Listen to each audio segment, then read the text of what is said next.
Hey, welcome back to Metropole Grid. My name is Andre. Thanks so much for tuning in. It is October 9th, 2025. If all things go as scheduled, this will be our last stream before Worlds. Edinburgh World Championship is just next week, starting in basically a week. On Friday next week is COS, a tournament I will be playing in, and then a whole bunch of tournaments that I'll be watching through a camera, like some sort of pervert. How's everyone doing? It seems kind of surreal. I don't feel like I'm ready. I need to get a haircut. Shout out for those who are traveling in from outside of EU, or sorry, outside of the UK. I believe you have to get your, there's an app that you need where you need to get like this small visa. It's like maybe £5, £10 or something. But check it out. I think it's called ETA. Google it. Because you technically need it. It's called UK ETA. At least as a Canadian, I know I need to get it. So there's a chance that you need it as well. So yeah, look into that. Good call. I just got a haircut yesterday for this. Alex, that's a good timing. Like the haircut the day before, especially for like a haircut for a guy, you can tell it's like the day before a haircut, and they kind of look too, perfect. A week away, that's great. That's good timing. I'm gonna try and do 3 or 4 days. We'll see if it works out. It's hard. It's Thanksgiving this weekend, so in Canada, it's a bit busy as well. Hey, is that sweater someone else's sweater? Maddie? This was a birthday present for Maddie, and I wear it all the time, and I get so many good comments about this sweater. It's just kind of the best. Shout out to Toronto Zoo. It's a really good zoo. Spent 4 hours in salon, so I had to plan around a bit, traveling on Saturday anyways. How'd you spend 4 hours, Alex? You color your hair? Always get a haircut before traveling? SRN, I think that's a good motto. I probably should do it a bit more. The place I also go to get a haircut is like a salon, and they don't like touch facial hair really because that's not their thing. And I feel like I have to go somewhere we do everything all together. £10 seems quite heavy for a visa. It's just a document. It's not even a document. It's just like online. But if you tell someone it's £10 or they'll turn you away at the airport after you flew over here, they'll be like, yeah, it's a good price. How's it going, Gyro? Speaking of haircuts, I have one scheduled for Sunday just in time for Worlds. Solomir is going to be looking sharp. Are you judging or are you playing, Joe? Hello, Andre and Chad. Hey, how's it going? Hope everyone had a blast at Worlds. Can't wait to see all the crazy decks everyone plays. Costco Churro, thanks so much. It's going to be some good traveling, that's for sure. Good luck, fun. Have fun. Hey, Nail, for people who are going to Worlds. You're playing this year. Okay, cool. Have you something prepped? We'll probably volunteer to judge next year. Very, very, very cool. My guy does a beard trim, $11. I could do it, but he's better. That's exactly what I want. Like, I don't understand this. I don't know how to trim my beard or mustache. No one's ever taught me. I don't know why it's expected that I'll do a better job, but I don't know. And so every once in a while you go by the mirror and it's slightly crooked. So you do some work and then it's ship a Theseus at some point. You just keep doing damage to it and then you end up shaving your whole face. I don't like it. ETA is a visa. It's linked at your passport. Don't leave it to last minute. Yeah, you need to do it about like 3 days before you travel. So don't do it for last minute. Did you look around for a barbershop near you? Yeah, I really should. I definitely should. I just always go to salons because my hair is a bit longer, classically. Oh, man. Gave my salon my Cyberfeeder card art and gave them the carte blanche to figure that out. Wait, did they actually do it, Alex? No joke, Alex. I kind of want to go to the salon and be like, give me my regular, but Cyberpunk and see what they will do. I think this is exactly the celebration where I can do a Cyberpunk haircut and see what they'll do with it. Maybe did you actually like legitimately just Cyberfeeder it? Because I think that's a sick look. Might be joking, can't tell, but 4 hours, I don't think I'm gonna have time to do a cosplay thing. Yeah, I think you can get even wilder than this. But like my cosplay, if anything, was gonna be easy mark. The problem is I have to shave my face for this, so that kind of was a non-starter, it turns out. But like, I'm 90% here. I'm wearing the hoodie.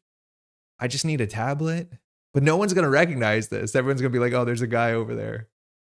100%. Oh, that's sick. Beards are hard. I don't know how to do mine either. Just let it grow out for a couple months, just until it's too long to shave and start over. Yeah, that's what Gyro. I just panic reset every once in a while. Somebody dare Andre to actually do a Cyberpunk haircut. He won't do it. I don't believe him. For those who don't know, that's my lovely partner, Maddie, who is just in behind the door. Do we know like a character art that we could send in that like has art, like hair that I can do? Who has hair? Like, I need to show it to somebody to be like, give me one of these. Okay, Scrounge doesn't have hair. Hey, Supernaut, how's it going? My cosplay idea was Starlit Night. It's basically a brown cloak. It's kind of purple, isn't it? Oh, yeah, it actually is brown. Yeah, you gotta wear a cool helmet, though, and you hold an egg. Who has hair? I don't know who has hair. Do the one from the playmat of you. Can I pull that up? I think my hair is like pretty normal though. I think that's actually like not functionally strange hair. Hold on, let me see if I can open it because I don't have it. I'd have to grab it. 1 second. Let me grab it. Because I don't think I have that different hair. Metropole Grid. It's in a folder called Vanity Project. No idea why. Is it actually? Shit, I don't know if I can find it quickly. It's on Twitch. My channel. At least I thought it was. I don't know where it is. I don't think it's that different. Ken is cool. Diogen, how's it going? I can't do Ken though. I just searched Diogen. Ken has like, so my hair is specifically very fine. So it does not hold shape. It is just too like the hairs themselves are too fine. They really don't hold shape. I can't do anything ambitious like Sonic the Hedgehog. I like his catchphrase, it's Metropolitan time. I think the real problem with Starlit Night is the amount of glitter you need on the robe to make it look spacey. I don't think that's a problem. I think that's really cool.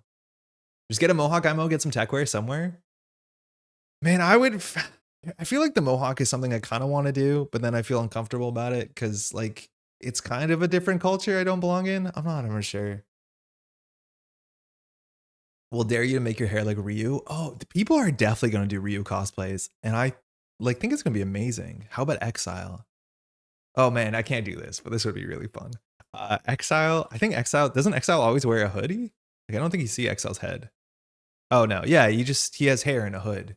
Literally the prototype for Starlit Night was Exile.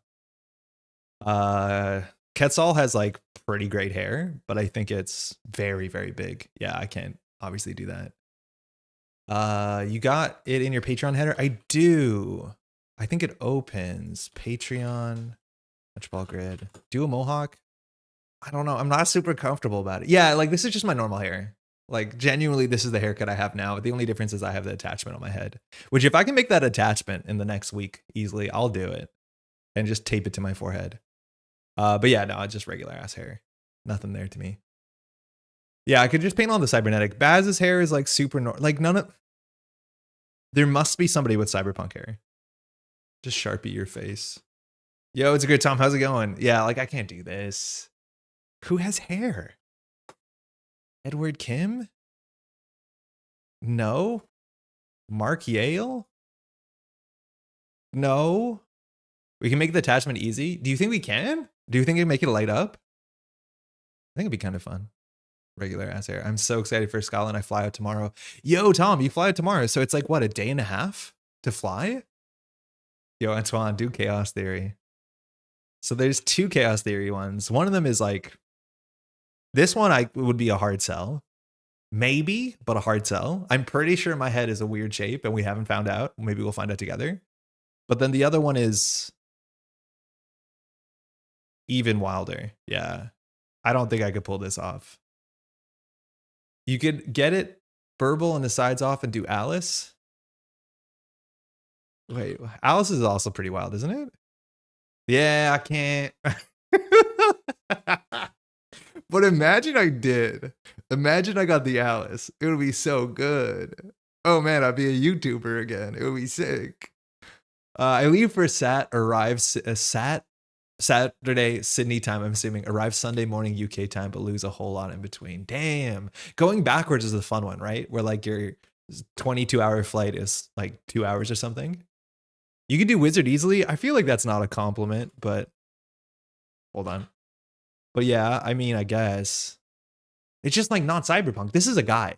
For those who don't know, Wizard is actually a guy at FFG. I forget which guy this is, but this is genuinely a guy at FFG or who was at FFG back then. Like this is a person.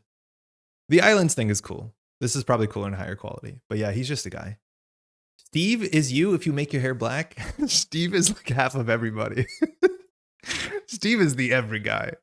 Oh man. I think if Roberto let his hair grow out longer, he would Steve pretty naturally. OG Steve also just looks like video game character from 2004 to 2011. Like, yeah, I'm not trying hard. Why not Man in Yellow Jacket? Hollow Man? Wait, who's Man in Yellow Jacket? This is Yellow Man. Maddie, who the heck is that? Los is Cyberpunk, but not easy. Yeah, Los is also like very complicated. I think Los, well, I'm thinking tubes, but Los's hair is like, yeah, that's hard too. Friendo. I don't know what that means.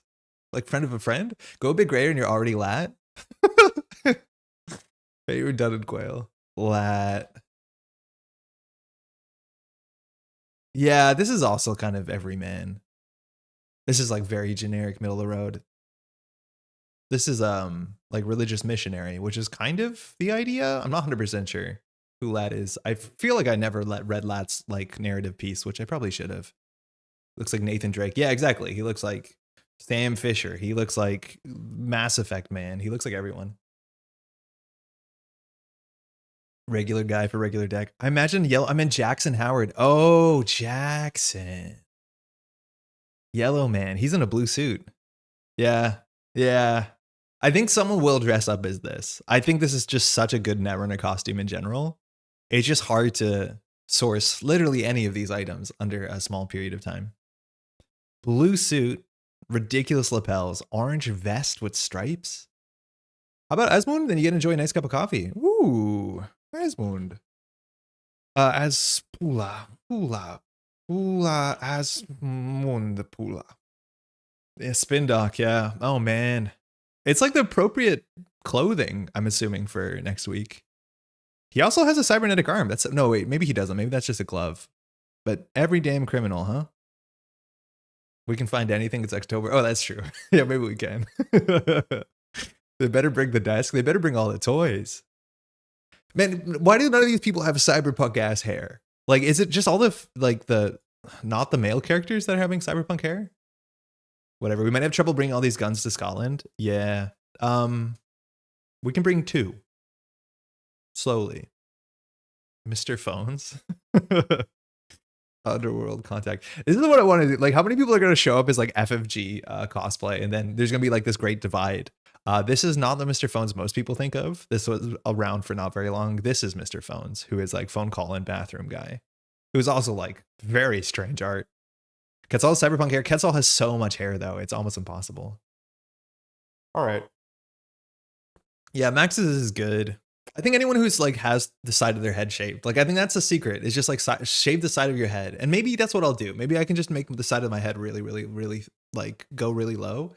The thing is, I have a really long head, and I feel like if I just narrow this out, either I will look like Luka Doncic or I will look like the Slenderman. It's like one or two. So we'll figure out what happens really quickly. All right, let's play the Necklace of the Week. What about Noise? Oh shit, actually Noise has some pretty wild hair. Yeah, that's not accessible. You can't do that. That's art. Yeah, a lot of color. Actually, maybe, but I'd have to color. What's the other one that we on? A Sacrificial Clone. It has really good noise art.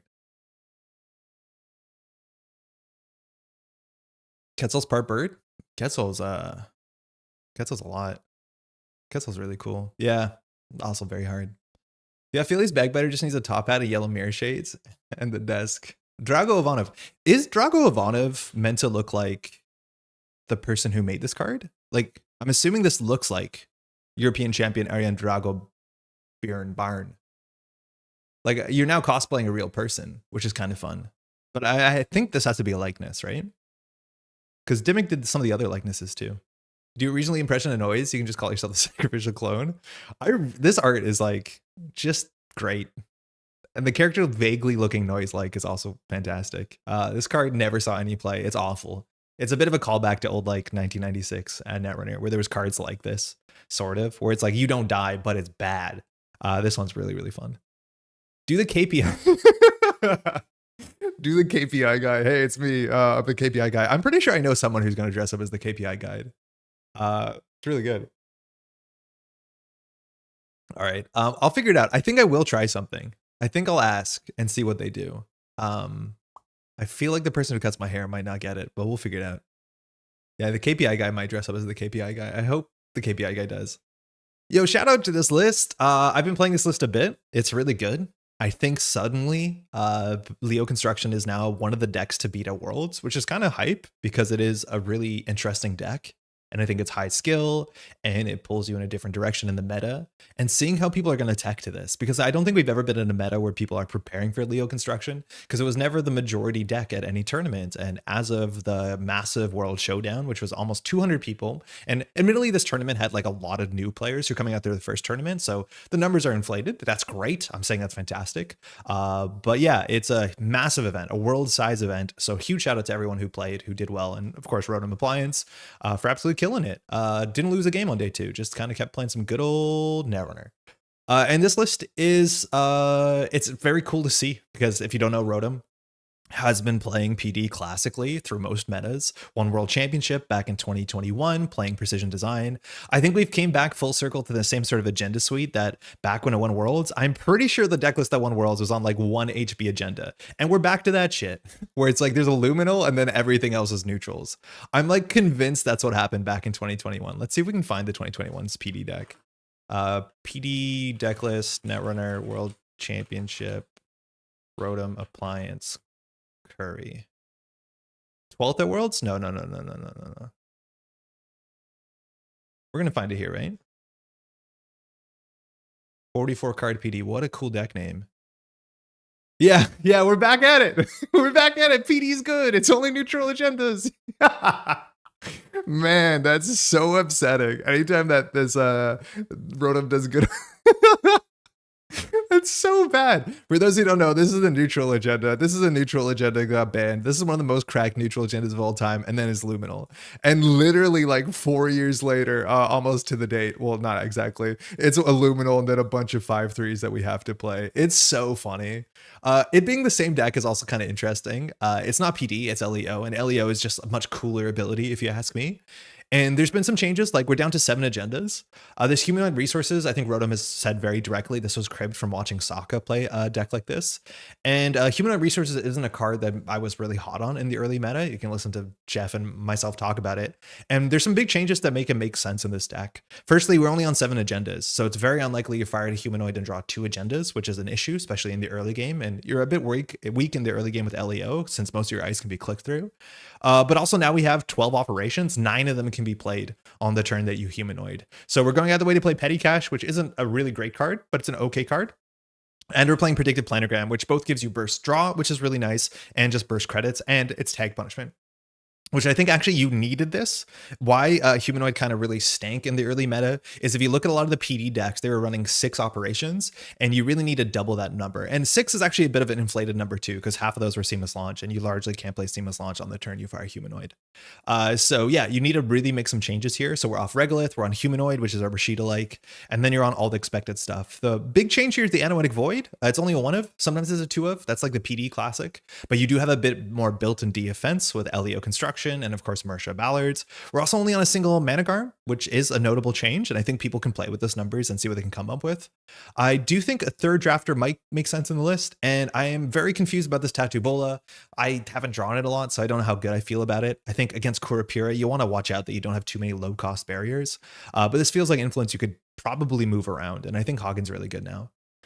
Assembly line is just Marsha? Yeah, kind of, right? We had a meta where sandbox and off-off was legal? Yes, yeah, we did. The 4-2 meta. And you played more sandboxes than off-offs for a while. Instead of border control, it's LEO, and humanoid instead of receded. Yeah, it's like very, very similar list. The lore behind LEO is so good. I think I know it. I think I know what it is. But this is really good. Cosplay idea, decoy. I think they made 2 decoys. I don't know if I know what the art is. Oh, this decoy. Yeah, hair rollers are good. This is Mauricio Herrera. Or OG core set art is so good for Mauricio. I think what's the other one where the +1 strength on the Biroids and they're all yelling at each other, or your ice on the server or something. Let's give it a shot. Ice is good. Face checking can be bad. Drafter can be bad. MIC is something you have to play around, and just good fundamental Netrunner, which you love to see it. And we're going to see how people tech into this deck. I think there's some interesting ways to do it. Whether people are playing more twinning, mind you, this list is not on ScapeNet, which kind of makes me happy.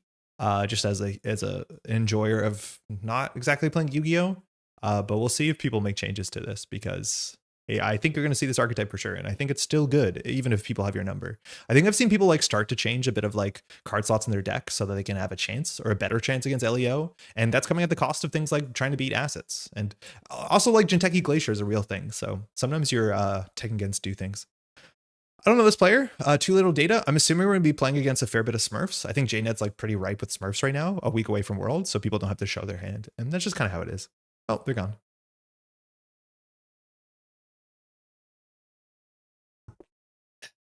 Twos in chat if you've picked your Worlds deck and you're locked in. I don't even think I know my my team for COS. I think we have like 5.5 players. And we're trying to sort out the 6. We'll figure it out. Yeah, this is another Smurf as well. Cyber Feeder. Maybe we have a guess which Smurf this is, actually, considering the conversation we had in this 50 card Arsana, but like, we'll find out together, I guess. Thanks, you too. I wonder if like Poison Vial Ari is like just really good right now, because there's enough AUCO, or sorry, enough LEO. All right, this hand, I don't love it. Early Analytic is not that great. Fly Swatter is fine. It's not phenomenal. What are they gonna do? I think we mulligan this for a play. Yo, Matt, happy to get back into Netrunner Groove. Super excited to see the streams next weekend. I take it you're back on this side of the ocean at the worst time possible, but it's gonna be a really fun weekend next weekend, even if you're not there in person. Okay, this is probably not better. Yeah, this is not better. So I don't know how slow we have to play it here. Boomy is a bit awkward. It's not a great ice early. So I think we draw, we could ice up HQ. We're seeing more pressure on R&D. Like this could be an illumination deck, but not much we can do about that. Yeah, MSC is probably our remote ice. So I think Boomy Hedge Fund Centrals is probably the play. And then not much we're going to do with the MIC. We would love to draw into Inertia, our humanoids. So we'll just start like this. I think there's a chance that we want to get the MIC on the table because of the send a message. So that's a priority, is when you ever hold a send a message, is that you want to get the big ice to res as soon as possible. I don't think we saw if our opponent mulliganed. They capped. That's scary. Yeah, the cool thing is our deck only has 5 agendas in it, so we're really robust against single axes, and against things like, you know, Hermes and Reprise. Those are really, really, really strong numbers for you. Currently, I'm torn between something reg and proven or my personal comfy brew. Ooh, we can do like, I'm not sure single MIC is good enough on the remote, but we could do like MIC into send a message double seamless. We could even send the first send a message over and not care. I don't know if they'll contest. They, in theory, could get through this with the thing that bypasses Physarum. We could do MIC hedge send Sam and see how it happens. We'll try it. Free Sam would be good, or sorry, free MIC. Hey Nick, in case some people, me, don't know, yeah, we're talking about that. Get your electronic travel authorization for the UK. Yes, that's a huge thing to get done. Your ETA needs to get done.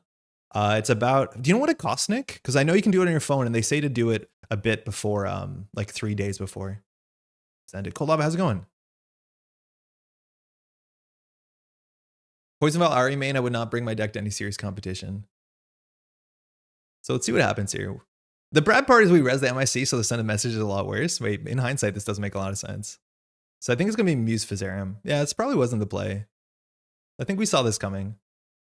The cool thing is that the send a message gets to trash the Boomy at least.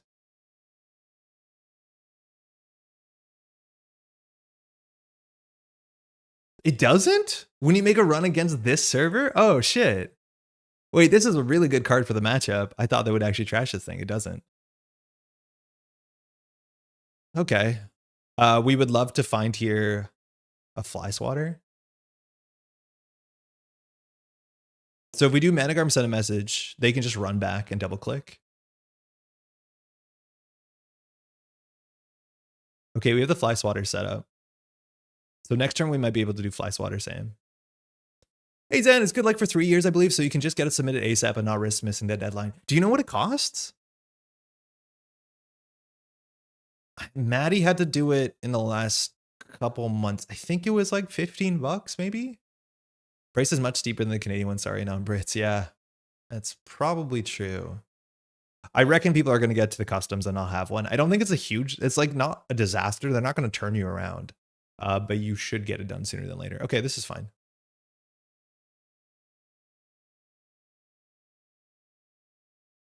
We Gen Blaster. It's like 20 Canadian. Price was raised earlier this year. Oh, sucks. So if they pay 5, they can't trash this. So we're just protecting this, technically. Yeah, resing this Boomies stunk. Wow. Okay, so we do Fly Swatter Sam. They run it. The Fly Swatter purges the Physarum. They really want to go HQ. I wonder if this is going to be a transfer of wealth angle. We've seen one Physarum so far. We could do draw, install. Oh, Mersha's good. Mersha gives us security and on 3 credits. The problem is like the Fly Swatter stinks.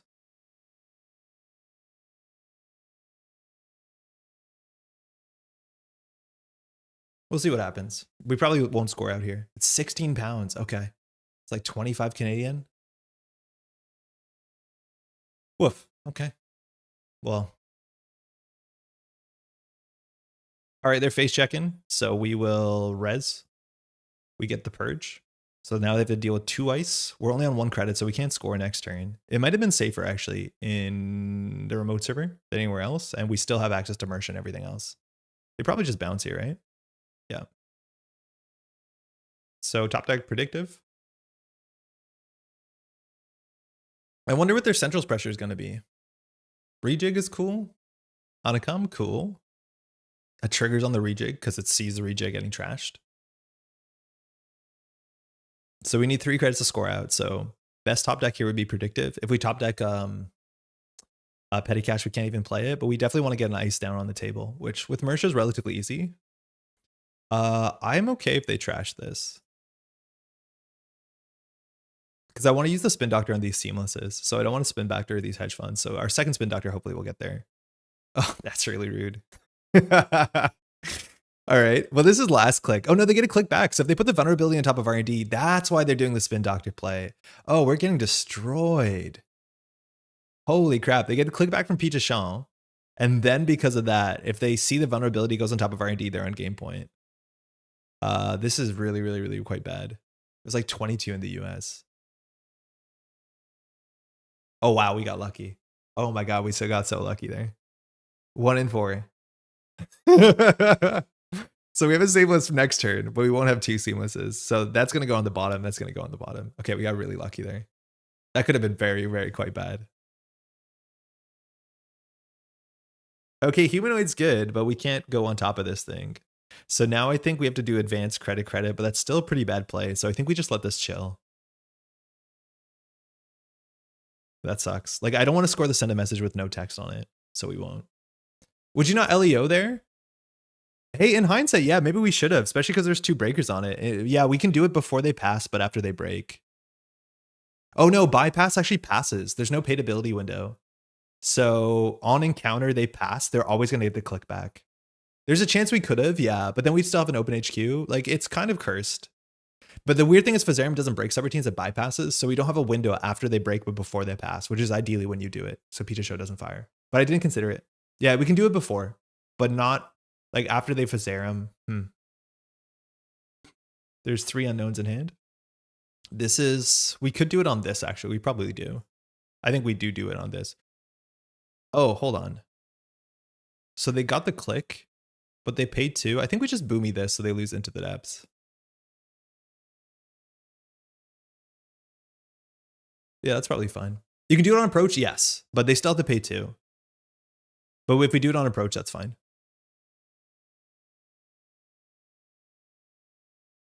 That was better because of trash 2 Trojans, which I think was the point. Yeah. Hitting the 2 breakers and stopping the odds of losing more points seems worth it. It probably was. Yeah, we got very lucky on a 1 in 4. I think it's very likely that we should have. Ooh, that was a good recovery. Creative commission, last click. 1 in 4. Humanoid sucks. Okay. Fuck. Oh no. Oh, that's bad. Oh, this is really not good.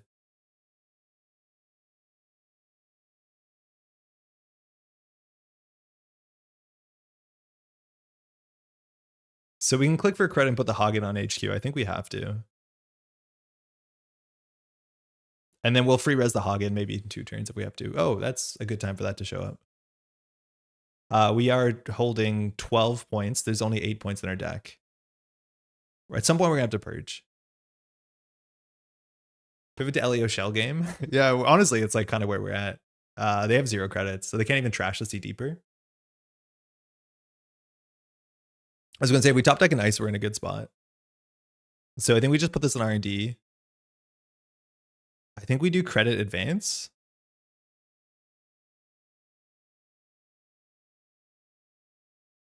Oh, in theory, we didn't have to install this. We could have merged. Yeah, hold on.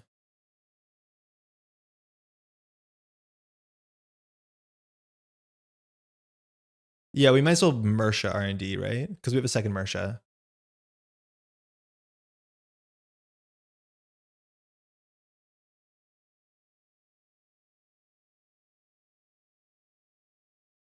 Yeah, that's better. What's all these LEO decks drawing 5 of 7 agendas? You can play Sprint if you want to. We also could have like prioritized clearing our hand with Spin Doctor. We let the Spin Doctor go. Saw another Mershon remote. Oh, that's actually good too. Yeah, I'm not really worried about this remote server because they're on 0 credits and they have to break MIC and Managarm, but it's definitely an option. So they'll click through one of these. We will res it and we'll just trash the Mersha. This only sees 1 new card though. Oh no, 2 new cards. And they can't trash Mersha. So we might not actually trash the Mersha here. We might let them see 2 cards. It's very unlikely something happens. So they could draw a card here. Ooh, Chromatophores. Yeah, I think we just let this go through.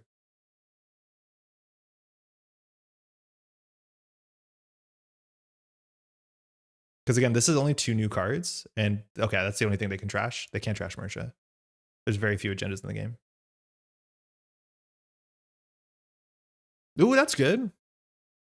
So we could do Seamless, Advance. No. So I guess we do Predictive, Mersha, and the remote. This Hagen's really good.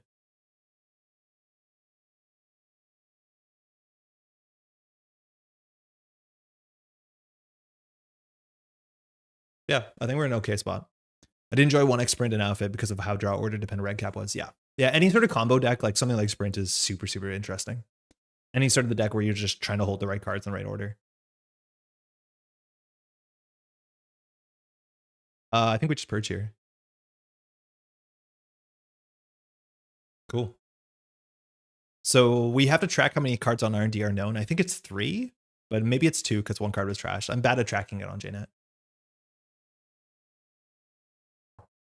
I haven't had coffee in a while. I've been drinking like espresso grind instead of like new beans. Got new beans today. Feels good. Okay, if we top deck a Brawn, we'll just put it on R&D. They have access to like Simulchip into Coalescence to go like suddenly 4 credits.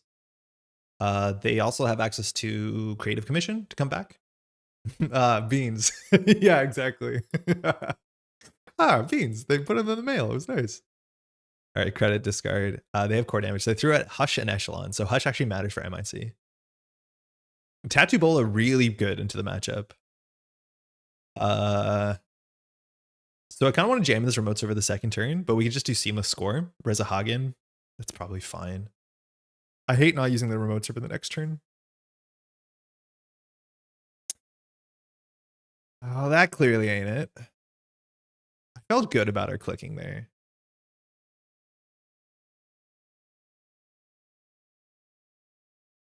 They know this is a Bola. Let's just pretend it's all in R&D. Hagen's a good card in the matchup. You're getting mail? Yeah, it's delivered by local. It's a local roaster. So if you order like $40, they'll deliver it if you're in the city. But yeah, Canada Post we're not getting, unfortunately. Hey, the other day I was playing 653 RHs and managed to draw 9 agendas in the first 20 cards. Got gobsmacked at the luck. I main install advance. You got a good old Charlotte, right? Playing fast, we're doing good. We're gonna play the deck list of the week. So far, it's been a really weird game. After that, we're gonna do a recap on like World's expectations and like go through what we think the meta is. Those are always really fun. I look forward to that. After that, I'm not 100% sure. We'll probably just play something that we find relevant. Hey, New Moreno, how's it going? Thanks to your stream last week. I found out and signed up to the start event thingy by Swide and won. Yo, let's go. How'd it go? Congratulations. I checked a bit of the meta. It was like half the players were playing Zwicky, which is pretty wild. I think you won on Zwicky and I want to say Arisana. But there was a good turnout. I'm glad that people are enjoying startup. So shout out to the startup crew. I'm interested to see how big startup is going to be at this Worlds, considering it's not a startup world championship or startup championship, but there's still startup side events. It'd be cool to see like the UK crew playing startup. Fantastic show for the last game. Was this streamed? World's meta is 100% certainly going to be Thule build. I think there's going to be some Thule, Nick. Do you know what you're locked in on? Man, I had something to say to you. I forget what it was. How's your new job? How's that been?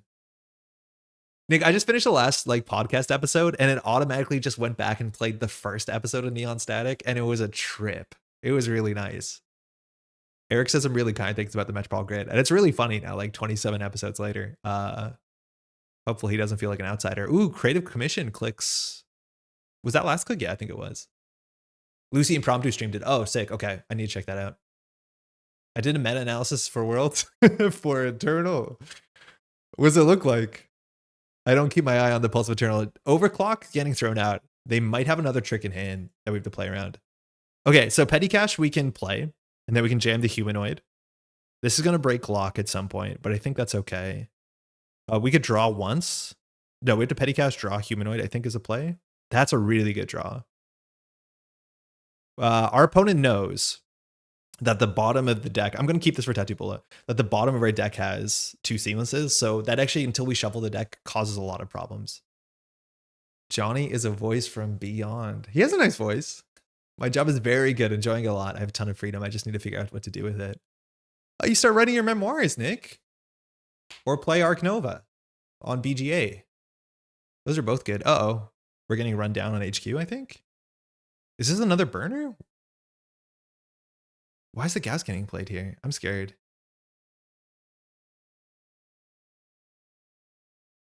Yeah, it is transfer. Okay, this can be quite bad for us. Luckily, we're holding the predictive, so they got the Hagen down to 4 strength, so they break it for 2, unless they want to lose their conduit. Or no, they'll lose their muse as well. No whammies. Nice. Good hit. You're not PD. It's going to suggest not using the seamless on Sam since you'll have to telegraph it. Yeah, that is the issue now. We have to telegraph their scores until we shuffle. Humanoid is a good recovery here. They know they have to clear the tag because we have this. I love Arc Nova. We bought a zoo. Maddie and I are playing all the time on BGA. It's really, really fun. We have staff. No, I need to be the one doing the grunt work. I made a newsletter on my Substack, but like Clan Vengeance, Wiz, or CI are the obvious choices. Could see more World Tree or Woo. I'm really interested in person to see if someone will bring like 100+ card Woo deck to play Eternal at Worlds, and I'd be very hyped to see it happen. Okay, this remote server gets broken for 2 credits. It's very good for them. But then they have to pay 5 on Managarm, so this is 7, so they go down to 0. So unless they do a trick here, I think they don't have money. This is broken for 2. Oh, sorry, for 0. This is broken for 2. So they're betting that this is an agenda because they're on 5. They have no tricks to make money here. So if they pay the 5 from Managarm, everything is safe. Very expensive run. That means they'll float the tag too. I think this Humanoid snuck through. Be ready for hype then? Yo, trends are okay. I'm ready for hype. I'm so ready for hype. That's sick. Okay, they floated a tag. So we have predicted to do 3, gain 3. Funny enough, we could do Humanoid and everything at the same time. Like we could Humanoid into predictive and end up drawing 6 on the turn. That's maybe a bit much. I think yeah, it was a pretty brutal run. I think we do predictive here and then hold the Humanoid for another turn. I mean, it seemed like a good play. So now we've broken lock. So I think it is prudent to ice HQ, and then we can put something on server 1. The stacking code gates is really bad into Euler, so we should make sure we try and get a barrier there. We could do it again next turn. So I think I'll put the MIC on HQ because they probably have another transfer. And then we'll Mersha the Bran onto server 1 and empty our hand a bit so we can do it again next turn. If they conduit threaten this, it's pretty expensive. And we're holding most of our points. Oh, sorry.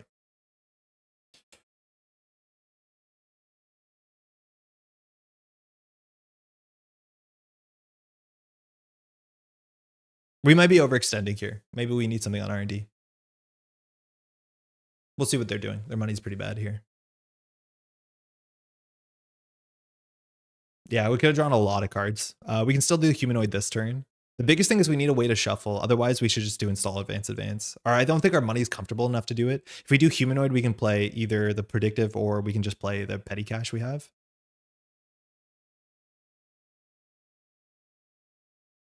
I don't know what sort of threats they're expecting. I'm expecting, ooh, chromatophores. That's nice. That they'll do another transfer, another burner.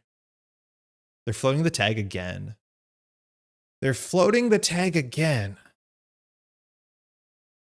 So I don't think we humanoid, right? I don't know if we humanoid. I think we do. I think we do humanoid. It just gives us enough.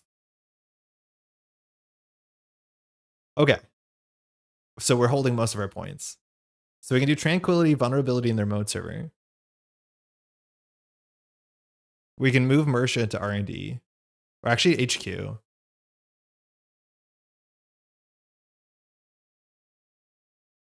This will maybe look like an anoetic.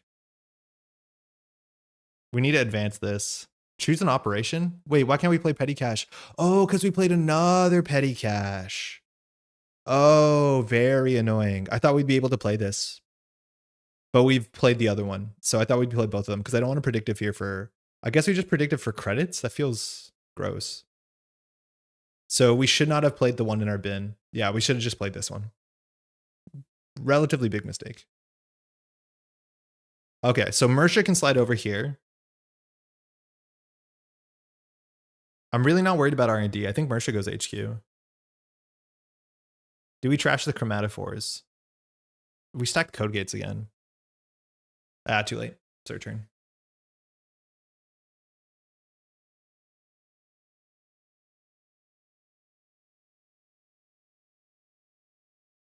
Luminal would have been the best draw there.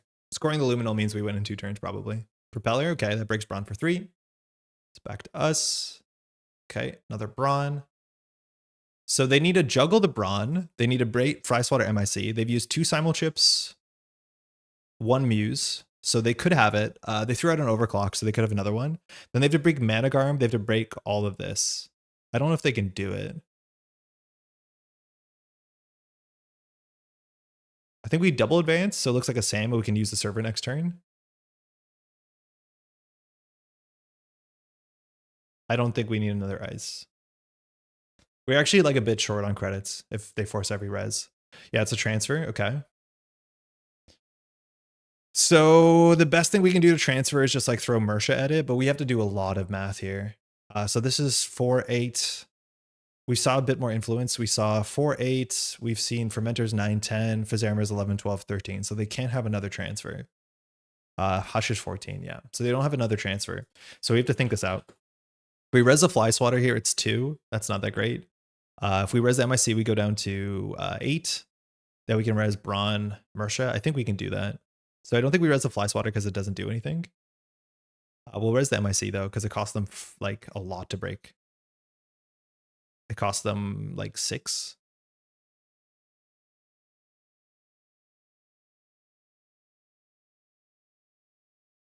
Propeller chromatophores is cool. Admittedly, if this wasn't a chromatophores, I don't think it's super important on this run. It might be. I'm glad that we protected HQ a bit better. Like, it seems like they have a fair bit of HQ pressure. And then once we overextend, they run R&D. Luckily, we have the Tattoo Bola swap to, like, not lose too many credits. But this is a really expensive break. I love the Art of Chromatophores. It's really good, but it's like a Doyle. It's always going to be this good. I think this is on a playmat. I think the art spec talked about the expression on the octopod. Like, the confusion, the surprise. Like, very interesting. All right, they're thinking what to do here. Because MSC subroutines are bad. Okay, they're boosting. So it's 2 for 2. So you have to spend like 6 on this. So it looks like they're just going to bounce. They're down to 4 credits. And this server already is very expensive. This is, again, 8 credits. Unless they bounce their Euler, then it's 2 credits. It's a huge difference if they have a Muse here or a Simulchip. And then they still have to do with Managarm, so they would have to really run now. So maybe Pichashong shows up. I'm surprised you don't have access to like some of the official NSG alt arts on JNet. I wonder if they're against it. But I'd be down to see the alt art Pichashong. It's fun. I think there's an alt art Pichashong, right? Pretty sure. Yeah, I'm pretty sure there is.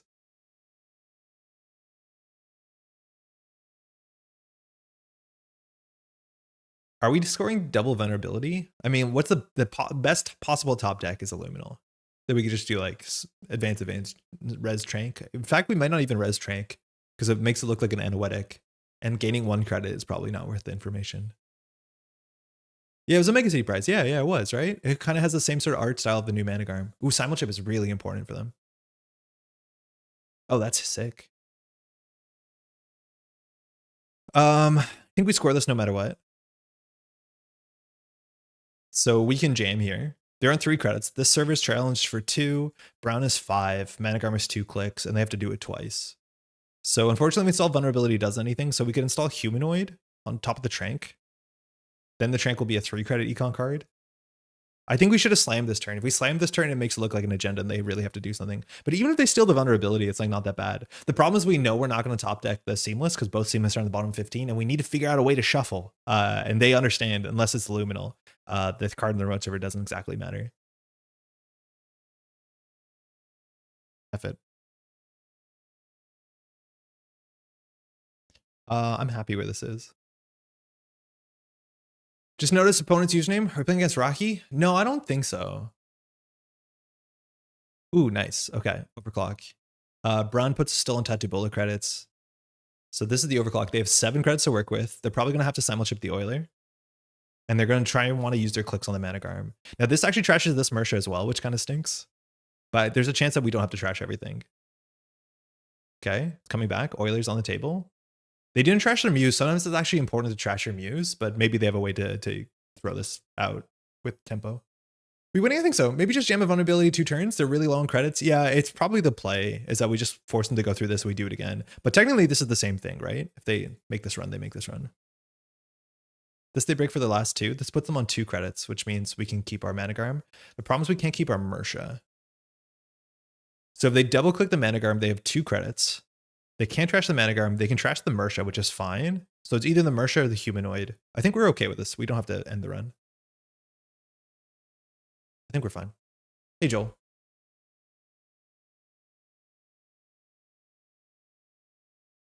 So they trash the Humanoid, which means they can't trash the Mersha. I think they know this is a Mersha. I guess their read is that the Humanoid is how we win. That we don't have the agenda, but we have it. So we just do install advance next turn. They probably trash HR by clicking it first. Checking it? Yeah, they should check it first because they know what this Mersha is, I'm pretty sure. Oh, that's a good top deck. It's okay.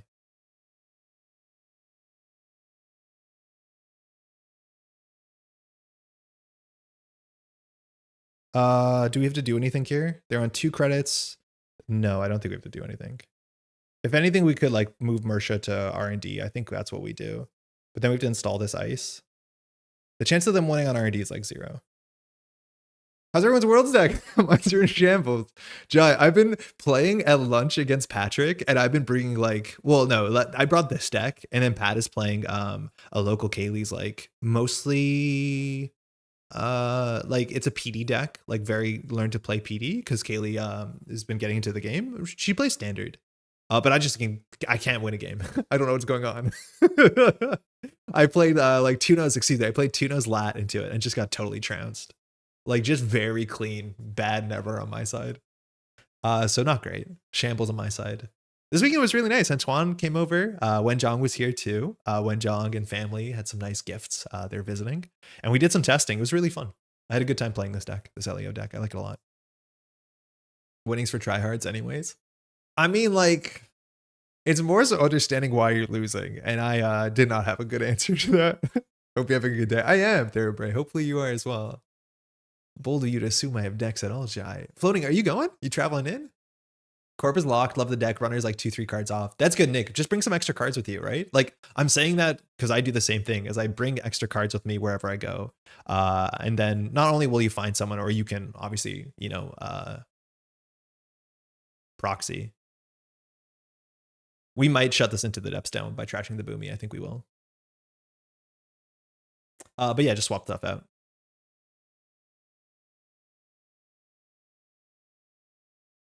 I'm going to be bringing like 6 decks because I can't choose. That's totally fair. Again, proxy should be there, I think. I'm excited for new cards. Very, very excited. All right. So if we trash it, we can res the Brawn. It drops us to 2. At 2, we can't score out. So it might have been wrong to swap the Tattoo Bola, but we need to stop this. And then we can just let the 1 run through. I think we LEO this. Yeah. Torna 2 versus 3 Hermes, but slots are hard. Are you playing Mercury? Because if you're playing anybody else, I would say 2 Hermes. Unless you're Mercury, then I would say 3 Hermes. They have 1 run on R&D. They can't win unless they play like Jailbreak or something. I'm helping run stream with Kato and also playing the main event. Oh, hell yeah. I'll see you there then. That's sick. I had no idea. That's awesome.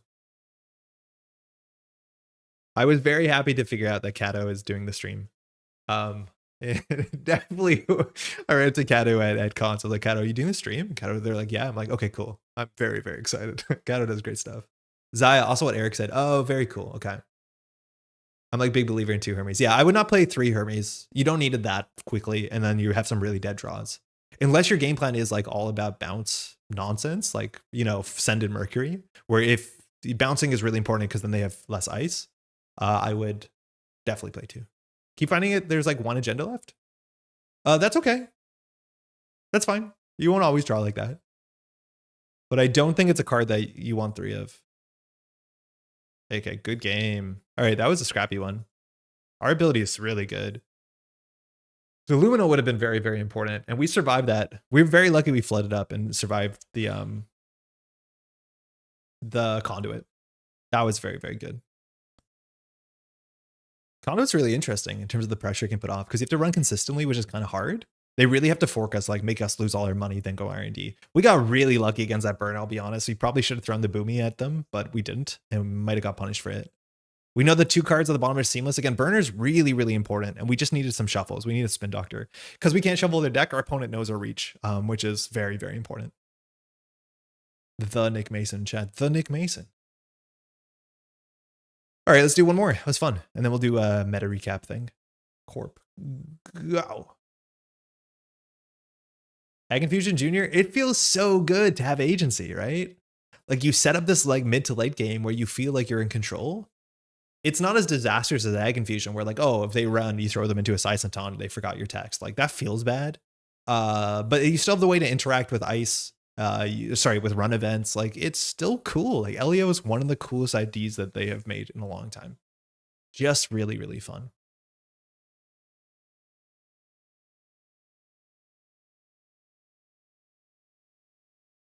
Unless you get run down in the early game and you don't have a late game. That's pretty bad. Gotta go, but good luck. Have fun the rest of the night and enjoy Worlds. Thank you, Gyro. Enjoy the rest of your evening, little in your week. You see all the secret games testing? Hey, why not? Jai versus Seb K. We can probably guess the password, right? Unlock some secret tech. Ooh, Maggie. Hey. How's it going? Nice intro too. Okay, Magdalene, 47 cards. We don't know what he's on. This opening hand's like okay. Going well, going well. Oh, thanks. You worlding?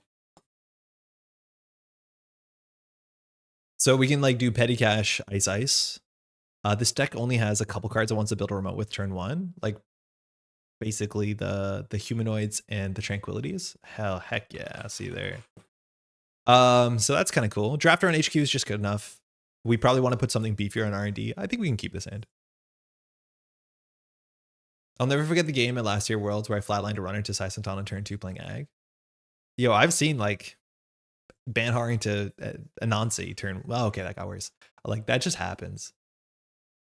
If a drafter is going to fire, do you get the petty cash back? My guess is no. Okay, Mersha. I think if we start with Mersha, Mersha gets run down. So I don't actually think we install Mersha. I think we just install Ice. The drafter's not that good. I don't love this Ice HQ. This might not be the play. We maybe just want to set up a remote server. I don't want to jam any of these cards. Yo, Lazy, excited to catch a bit of a Thursday stream. Do you think LEO will stop us from getting border control for a while, design space wise? No, I don't think so. As long as it's like highly costed on influence, like it's a 4 influence card, maybe we can see it. I'm not sure though. I'm convinced we'll see a border control effect at some point. Okay. We could do Mersha MIC for a face check. Maggie didn't fire, but we have good money here. We don't really want to push these agendas. We want to kind of set up. So we probably just Maggie centrals. So we can draw once. Send help. I guess we can do Mersha Resit. We can put Boomy on R&D. Mersha can put the face check on server 1. We're overextending in terms of credits, but don't insult BC like that. What do you mean? We had ag in BC forever. Yeah, we've had some really mean things. Like we even had border control in Team Mukundo for a bit. I'm actually more interested to see if we're going to get something like a Biovault. A Biovault like ability would have a huge impact on this meta. Okay, that's good. I think we should have clicked for a credit. Okay, so we don't have an operation, but we could. Let's see if we get pinhold. I could live with an influence costly BC. Corps need the vibes. Yeah, it's a good card. Like Corps need good cards. I don't know. Like there's ways to deal with border control. There always has been. It's still very powerful. Okay, I'm scared. Why not's doing the like Shaper doesn't run thing? Oh, we drew an event. Good for us. Oh God, our hand. Help. There's 3 agendas in the deck. No seamless. We can't really fire Anoetic because of motions vaguely towards hand. But we can petty cash here because we haven't finished playing in action. It's not super intuitive. I wonder if we should have actually put another ice there. I think we should have. Yeah, we probably should have. Yeah, because this is going to happen very likely. I think we're going to lose the send a message and get the free MIC. We definitely should have got the Bren here so we can at least res it. This Hagen will be 5 strength, so they have to like grab a breaker here. They probably grab the decoder and just save a counter on the Hagen. It seems pretty important they have to run it back. But now we're getting to send a message to as a shitty like Boomy. Yeah, we definitely should have got the Brawn here in hindsight instead of clicking for a credit. Because even just Brawn into Hagen taxes out the whole propeller. Yeah, I don't like what we did here. 7-gen LEO, all 7 agendas on the top of the deck. I mean, sometimes it's like that. Let's see what happens. They also like, they need to break this because the Threatens are Fermenter SMC, so they can't just bounce. So they definitely pay 2. The question is if they spend 3 propeller counters or 2 propeller counters, because 2 propeller counters means they can run back. So yeah, why not smart? Gonna grab the revolver. Okay, MIC is gonna connect. Actually, we're in an okay spot. And by that, I mean, don't look at our finances. It's not important. At least your turn ends and we can still petty cash.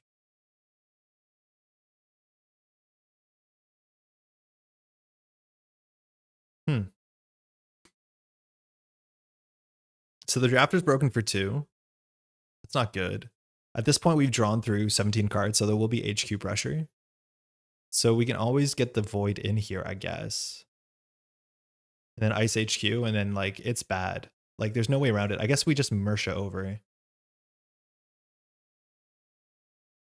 We could have drawn once. Let's do that. Yeah, already is safe, which is totally fine. But like at this point, we've drawn a lot and I haven't scored out. On average, we've drawn 16 cards. So you're assuming about 2 agendas are in play, not 4. Imagine how powerful LEO would be if they got rid of that secret JNet code that makes you draw all the agendas. That's why playing in person is going to be different. Next turn, we could consider purging. Why Not's Money is not bad, though. There's also like a risky, it's not that risky because it was only at 2 counters, but like you have to watch out for Ice Water as well. Okay, the server's getting run down. Yeah, shit. So maybe we shouldn't have moved our thing out of there. Yeah, we probably shouldn't have moved our Mersha out. I guess we're going to get free Brawn and be happy about it. We're losing the Anoetic for no reason, though.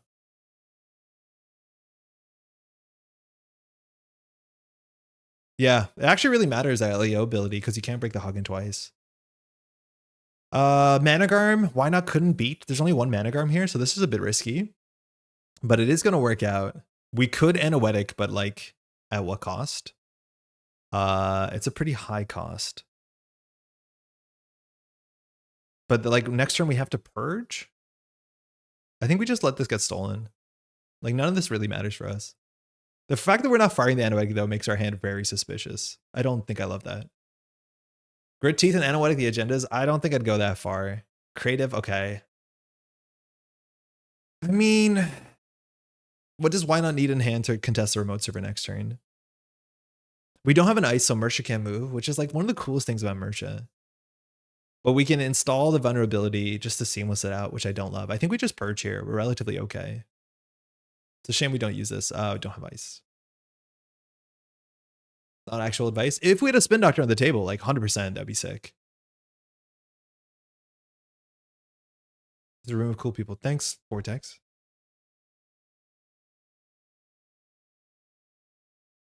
Yeah, I wonder if that Mersha read, like pulling the Mersha off the server made me think that why not wouldn't run it. Again, if it was a Anoetic, it's not Anoetic. If it was the one mana garm, it's a pretty bad blowout, but it's only a 1-of in the deck. I don't know how much Maggie has been firing. It's going to fire this turn for sure. We're at full MBU. We definitely want a simul chip. Ooh, threw out a lily pad, got a lily pad. Let's go. 3 credits. Okay, that's okay. It means we can move the Mersha. The problem is we don't have a good send a message target, so maybe we just score the vulnerability here. We don't have to broadcast it, so we can do like draw, install vulnerability. Oh, that's good.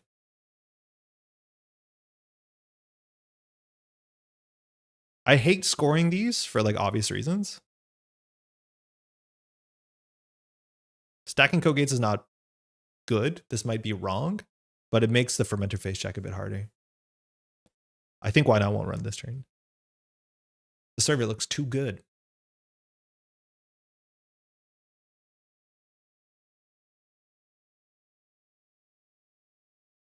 What's really funny how different what's it called is how different Tranquility is than Lacosta. Lacosta, you're happy purging every turn because you get value. But Tranquility, you have to do something every turn because of value. We sold the propeller. We might as well res this. We can afford it. Not a lot of single agendas in here we can steal, but this costs bullets, which is important because of the run back potential. Costs money. We're down to 0.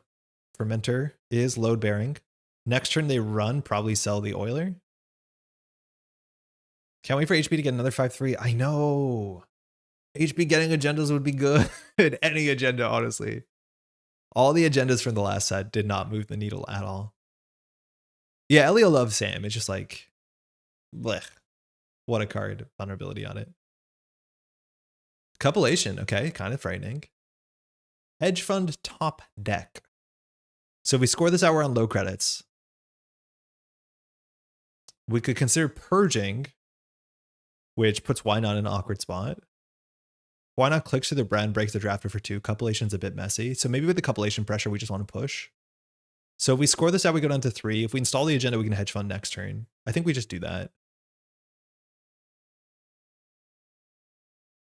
Points. No, she's good. Can't move her. Like off the books for scoring chaining, but a definite Alice. It's a cool card. Like it's definitely cool. It doesn't help with operation combos, but it's like a very fun ability. But unfortunately, the 3-2 is like not great. Jeff and I recorded our return to tier list video just on Wednesday. There were some technical difficulties, or sorry, on Tuesday, some technical difficulties. So I'm going to edit it tomorrow and then it should be out on Monday. How toxic was Vacheron? Super toxic. It might not be that bad right now because the game is a bit slower, but you could play decks that would win by turn 6 or 7. So like functionally it was blank, right? Like unless you stole it on turn 1 or got into archives, it didn't, like it was fake points. So that's bad. Pressure spike. This doesn't have text, right? Pinhole. Okay, Mersha's going down. Not much we can do about it. Oh, Tranquility's going down. I mean, we were talking about Tranquility being important for our game state. I do like that. We can still credit hedge fund if we want to.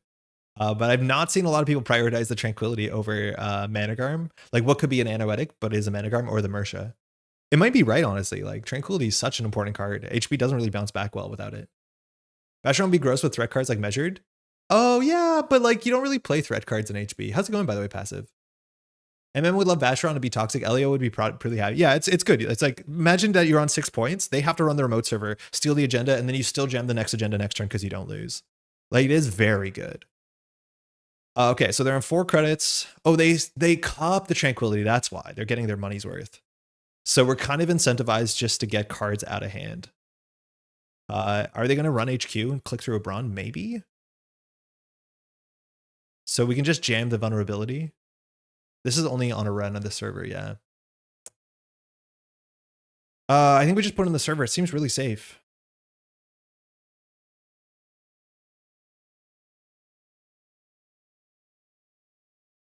Stop it. GFI seems healthier. GFI technically is not, because GFI impacts the whole game of Netrunner. Vacheron or Vacheron equivalents only impact HB. I would not say it's necessarily healthier. GFI is actually one of the most busted cards of all time. The problem is the way that it's busted is super, super quiet. But it's like basically a free 5%, 10% win rate to every corporation. 5% is probably more accurate, but it's like, it's not healthier. There could be like a world where you balance the game around GFI, but you can't just release GFI. It is so massively weird. They're now getting to the point that they can contest this, right? So if we do seamless advance, we're down to 2 credits. They can cup HQ. We don't care, I don't think. Yeah, we'll just do it. We have bounce back money.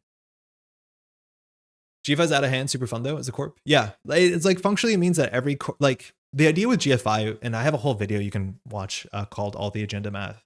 But the short of the long is you're basically taking 2 points out of every corporation deck and basically saying like, imagine this deck on 9 agendas, the runner has to steal half the agendas in the deck, almost. They have to steal 4 out of every 9 agenda deck. It's a problem. GFI was definitely healthier. I think we'd be fine with it now and see much more scoring focused meta. I don't know, because like you're not incentivized to score GFI. I feel like the 3-2s and the 4-2s in the game are not good enough. I don't know. Scoring still just kind of feels bad, right? Like, I'm not 100% sure. I mean, shit on me. Do we purge this? It's not that important to purge this, but we could. As some fermenters. So 2 seamlesses are out. So it's all about getting the humanoid in there. Sorry, the luminal in there. So I think we need them to flush it out. I think they're going to flush HQ. I watched a video a year ago. I'll check it out again. Yeah, the numbers are just really good. The numbers are very, very, very good. Like functionally every deck that's running 2 3-pointers and then all 2-pointers is only running 2-pointers. So you have to steal 4 out of every 9 agenda deck. That's a lot more accesses. The runner needs basically 2 more turns to win the game. Heard someone did the way too deep analysis about agenda suites. GFI, yeah, droids. When we're full-time content creators, we could do some cool stuff sometimes. How's it going, by the way? Do you just jam Sam because it's safer there? It might be, honestly. Well, it's not actually that safer. Like they bring back the decoder, they break this for 0, for 2, they break this for probably not a lot. Like it's actually not that much safer. It keeps them busy, which is the best point, but I think we can just do the same thing with Tranquility. Like I think we have to hem and haw here and then install the send a message, the Trank to keep them busy. Oh shit. That was the worst possible draw. That was the worst possible draw. So now we have to install the same. The thing is, they know where 2 seamlesses are, so the chance of them running their remote server is low. Go down to 2 cards in hand to make the cup feel less valuable. Yeah, it actually is like a kind of cool angle.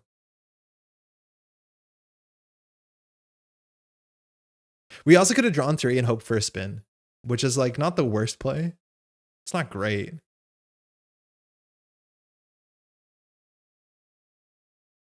Can't you just jam the luminal? There's no way they can't run this. It's not that good of a server. Like they break it for 2 every time they run it. Like my guess is they run the server for 6 credits. And they have to Managarm once. Like I don't think we can do it. I think we just jam the Sam. But then what do we do with it? We overinstall it? Well, will they? I think they will. Okay, hold on. I'm doing this for you. I think they will. Oh, Boomy's good. No, it's not. We need hand padding. I don't love this. I think I would have played the Tranquility. Well, if we didn't draw the luminal there, I would have done the Trank. But I can't hold 5 points in hand. Yeah, they're just going to get 8 and run this. Okay, never mind. Maybe. I mean, like, maybe.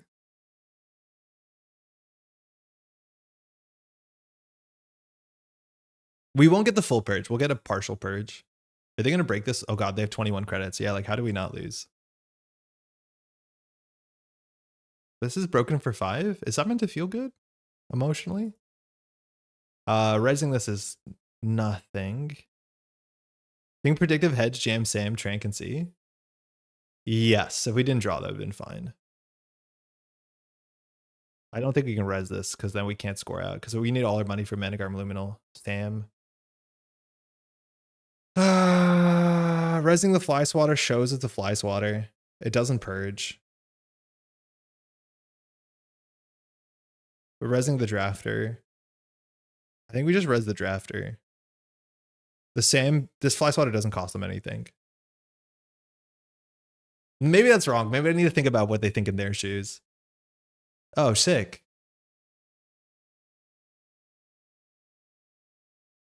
Do you think he has another one?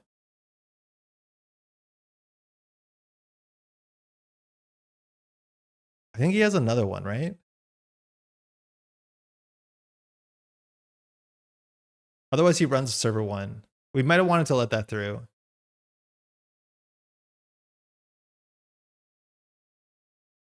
Shit, we should have. We might have wanted to let that through. Okay, thank God. 1, 2, 3, 4, 5. There's 4 agendas? No, there's 2 agendas and 25. Good. I was hoping that there'd be 2, so they would just send it back here. We're going to go get a 2-coster. We're going to get a coalescence, so 2 costs maxing. We're at Knickknack, DZ, Revolve, or Muse coalescence. No further.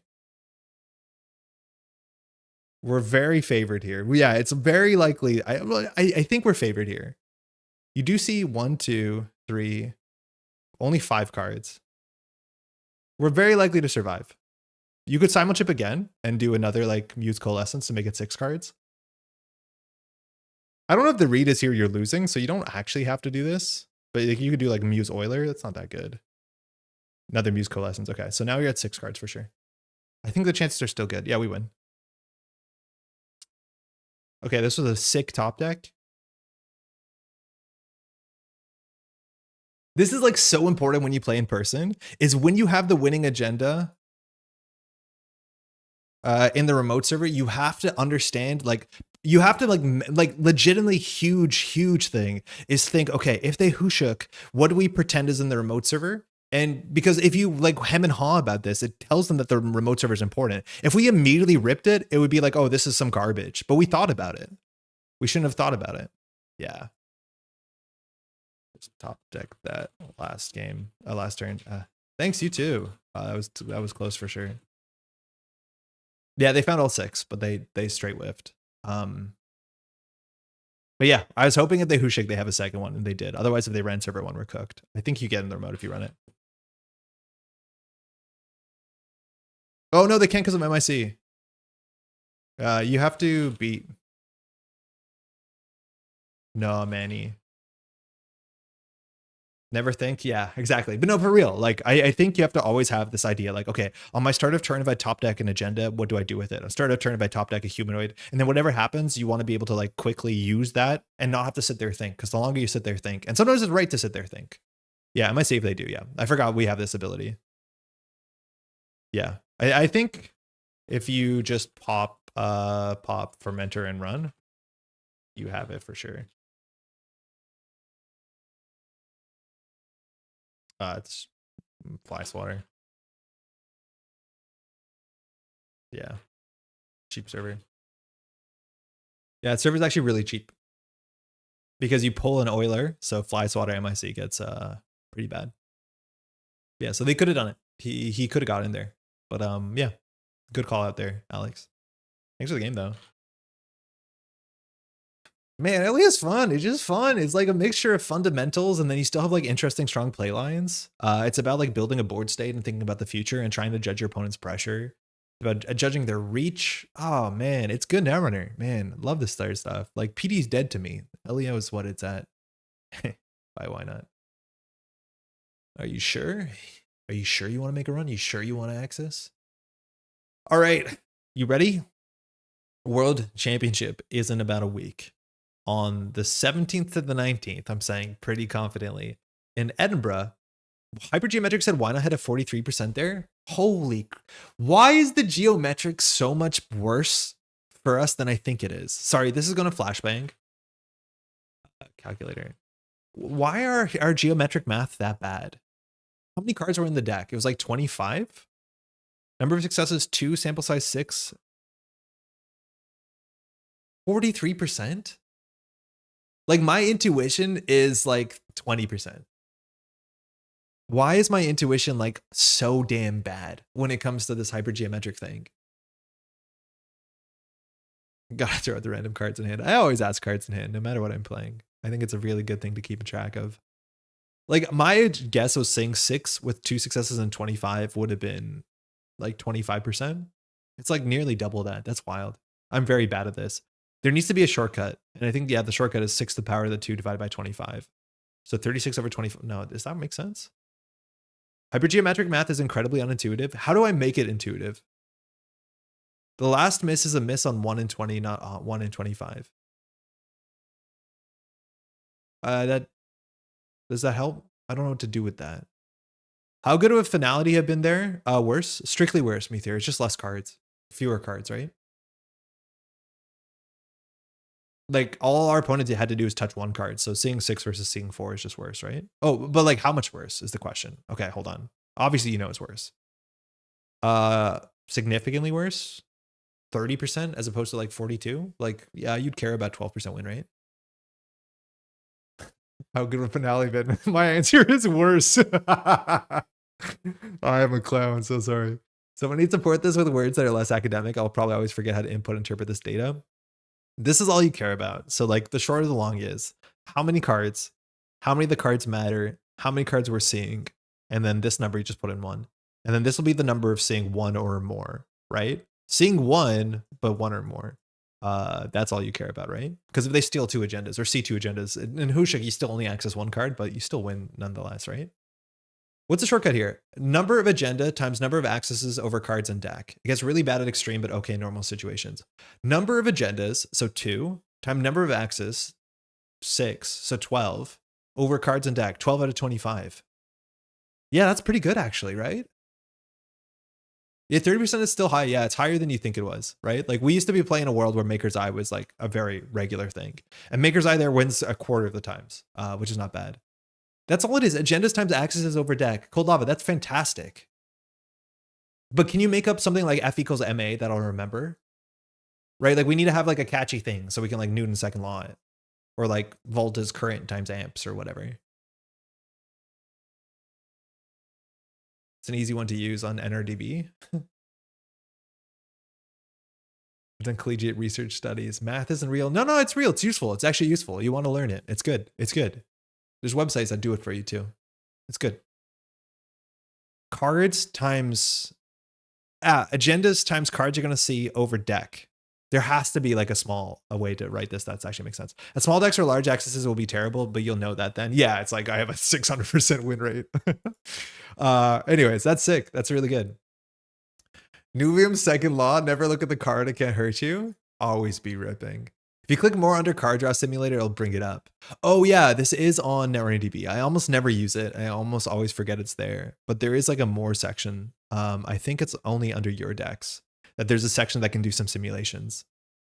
I never use it. I always go to this website because I think it's easier and faster, but maybe it's not. Super playable, Atea, view. Like, do we have to go to edit to see it? Like, I already don't know where it is. I'm lost. More? Where is it? Check. Hey, Chris. Click info. Next to notes.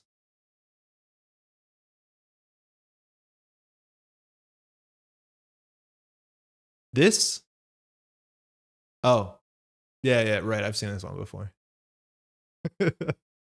Number of cards in deck, 25. Number of desired cards on deck, 2. Number of cards drawn, 4. Yeah, but this doesn't say anything about agendas, so we don't have any idea how to use it. 43, yeah. This is the hypergeometric there. It's there. Cool. Yeah, this is another way you could do it, but you have to click a lot more. I like how it says desired in italics. That's alluring. Okay. Let's do a recap. The World Championship, sorry, we have to re-rack here. So the World Championship is in about a week and a day.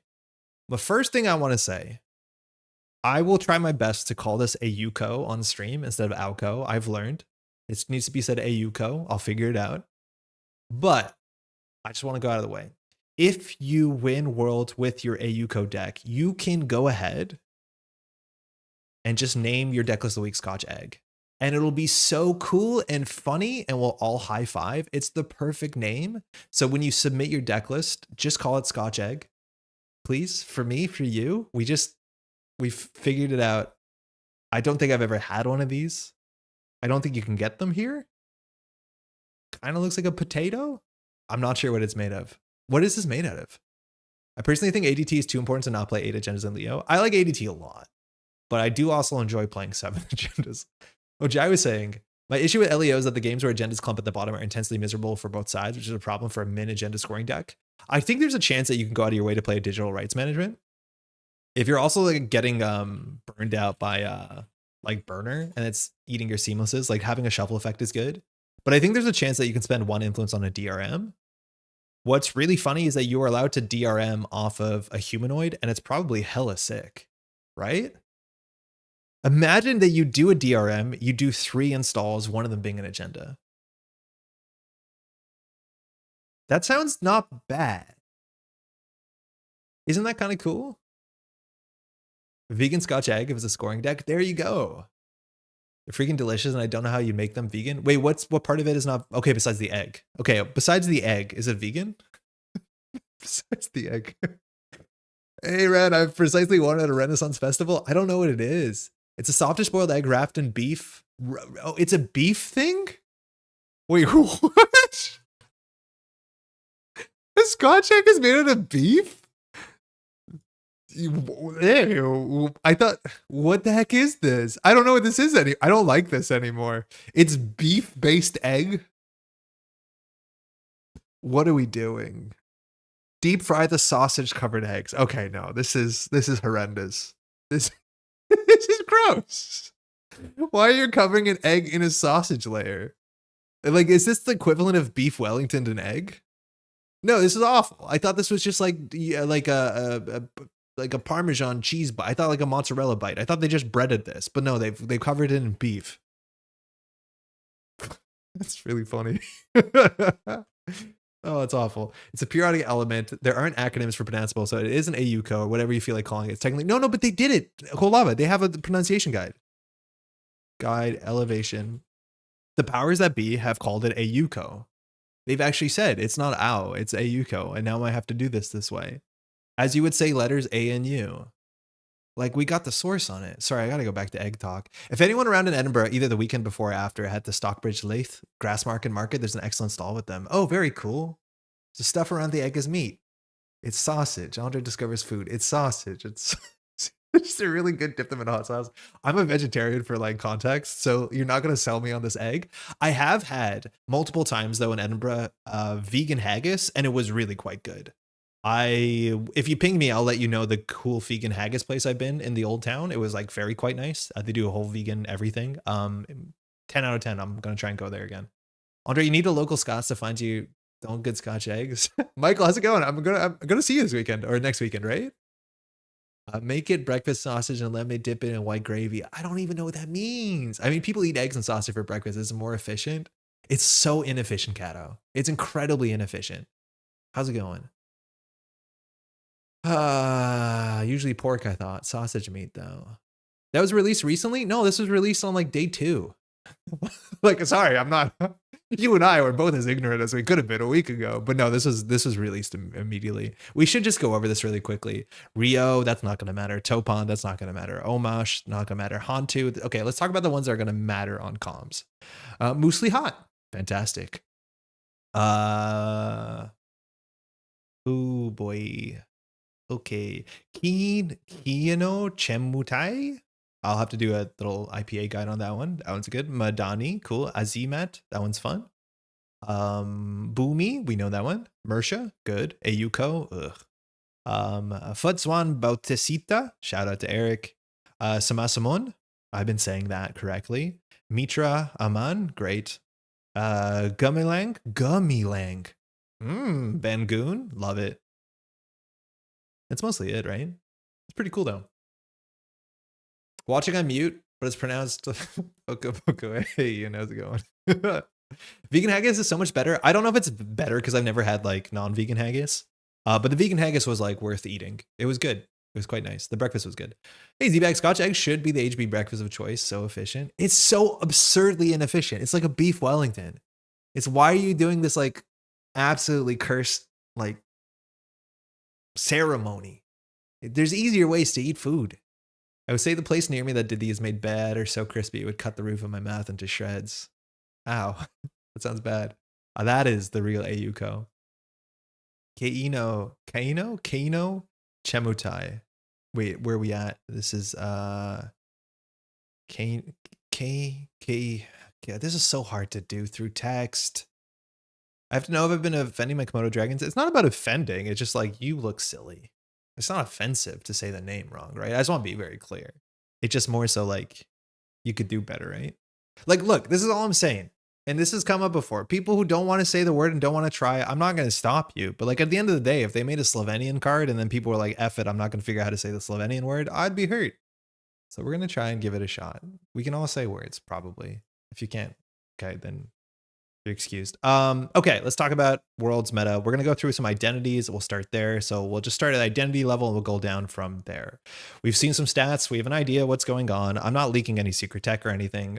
I haven't been doing that much testing. Very guilty about it, but we have a couple weeks to figure it out. So let's go to Z standard T identity and we'll sort by side. Bangun will always be more correct because it sounds cooler. Vicetron, you have the chance to say goon and you're not. And you think it sounds better. Not really sure about that one. I get the gun love in the context, but also we goonin' is good. All right. HB is actually going to do pretty well, it seems. There's a fair few HBs that are doing something at the event. LEO construction seems to be have a pretty high mark or high target on its back. Being the deck list the week before, or the week of is actually a pretty big thing. More so for the middle tables, if you ask me, where there's a lot of people that just want a comfort pick. They want to know, oh, Rotom won a big event with this, so they can pick it up and they can play it. And the LEO deck, for what it's worth, is not that hard to play mechanically compared to some of the other options. So I think I'm expecting a lot of LEO, especially mid tables and then at high tables as well. Whether you want to put your own stink on it, I think that's also a thing you can do because people have kind of fallen into their comfort patterns where they play against the deck list of the week, the Rotom version, and they kind of play around one Managarm, one Anoetic, stuff like that. They don't play around Mitra. They don't play around the ADT version that Tuno and some other nice people were playing as well. So there's a lot of other stuff that you can do with it, but the LEO construction deck looks pretty good. I think people need a tech for it. I think people are trying to spend some of their influence slots on ways to beat LEO or some like cool tech cards. I don't have amazing recommendations in the chat. If you want to crowdsource them, we definitely can. But I think it's a deck that if you don't have a good play pattern against it, or you don't have like a way to feel good into the matchup, I would reconsider your runner deck. I think it is exactly like that. Everything else here is kind of a bit of a wild card. I think there will be Thule decks. I can't tell you what they are because I haven't really seen a lot of Thule decks, but there'll probably be somebody playing Thule deck to some amount of quality. Same with Mirror Morph. I think Mirror Morph, anytime you see a deck go quiet after it has some amount of success, it usually means that there's somebody testing it. So there's probably some cool Mirror Morph fast advance decks. I don't know if Mirror Morph Prison is real because I think people will be enough teched for assets. I don't believe in poetry at all. And then PD is also really fascinating on the basis that we've seen core damage PD, which is like, unfortunately, legitimately quite a deck. And whether we've seen the kill versions or the straight fast advance versions, those decks seem okay. I don't have enough testing against a big enough card pool against a lot of identities to tell you whether it's real or not. But it's also the sort of deck that I think you'll see at COS. And if someone actually does really well with it, they'll probably be convinced to play it on the following day. But yeah, there's also like the sort of 7-point combo PD that some European players have been playing that I think is just the coolest thing. And I'm hoping they've been keeping it like tight or close to their chests so that they can bring it out and play it at this event. Because I do think there's some massively explosive PD fast advance combo decks that we've only kind of seen from like a satellite view that require a fair bit of practice, a fair bit of play, but can blow the field wide open. I'm very, very excited if we see some cool PD. I think Reg PD just like is a bit high roll. They rush out, and if it doesn't work, it doesn't work. I am assuming mid range might just beat LEO, but I think we did actually see one or two like Reg PDs do okay the last event. How do you hate core PD but love combo PD? Because one of them is a show, right? Like core PD is like sit down, ice centrals, do nothing. But combo PD is about build remote servers, play fully operationals, and have a lot more ways that the runner can interact with you. It's much more interesting. It's the same deck, but more flashy, but that's exactly it. It's like, it doesn't sit there. It actually makes plays. It doesn't just wait until it gets its fast advance pieces.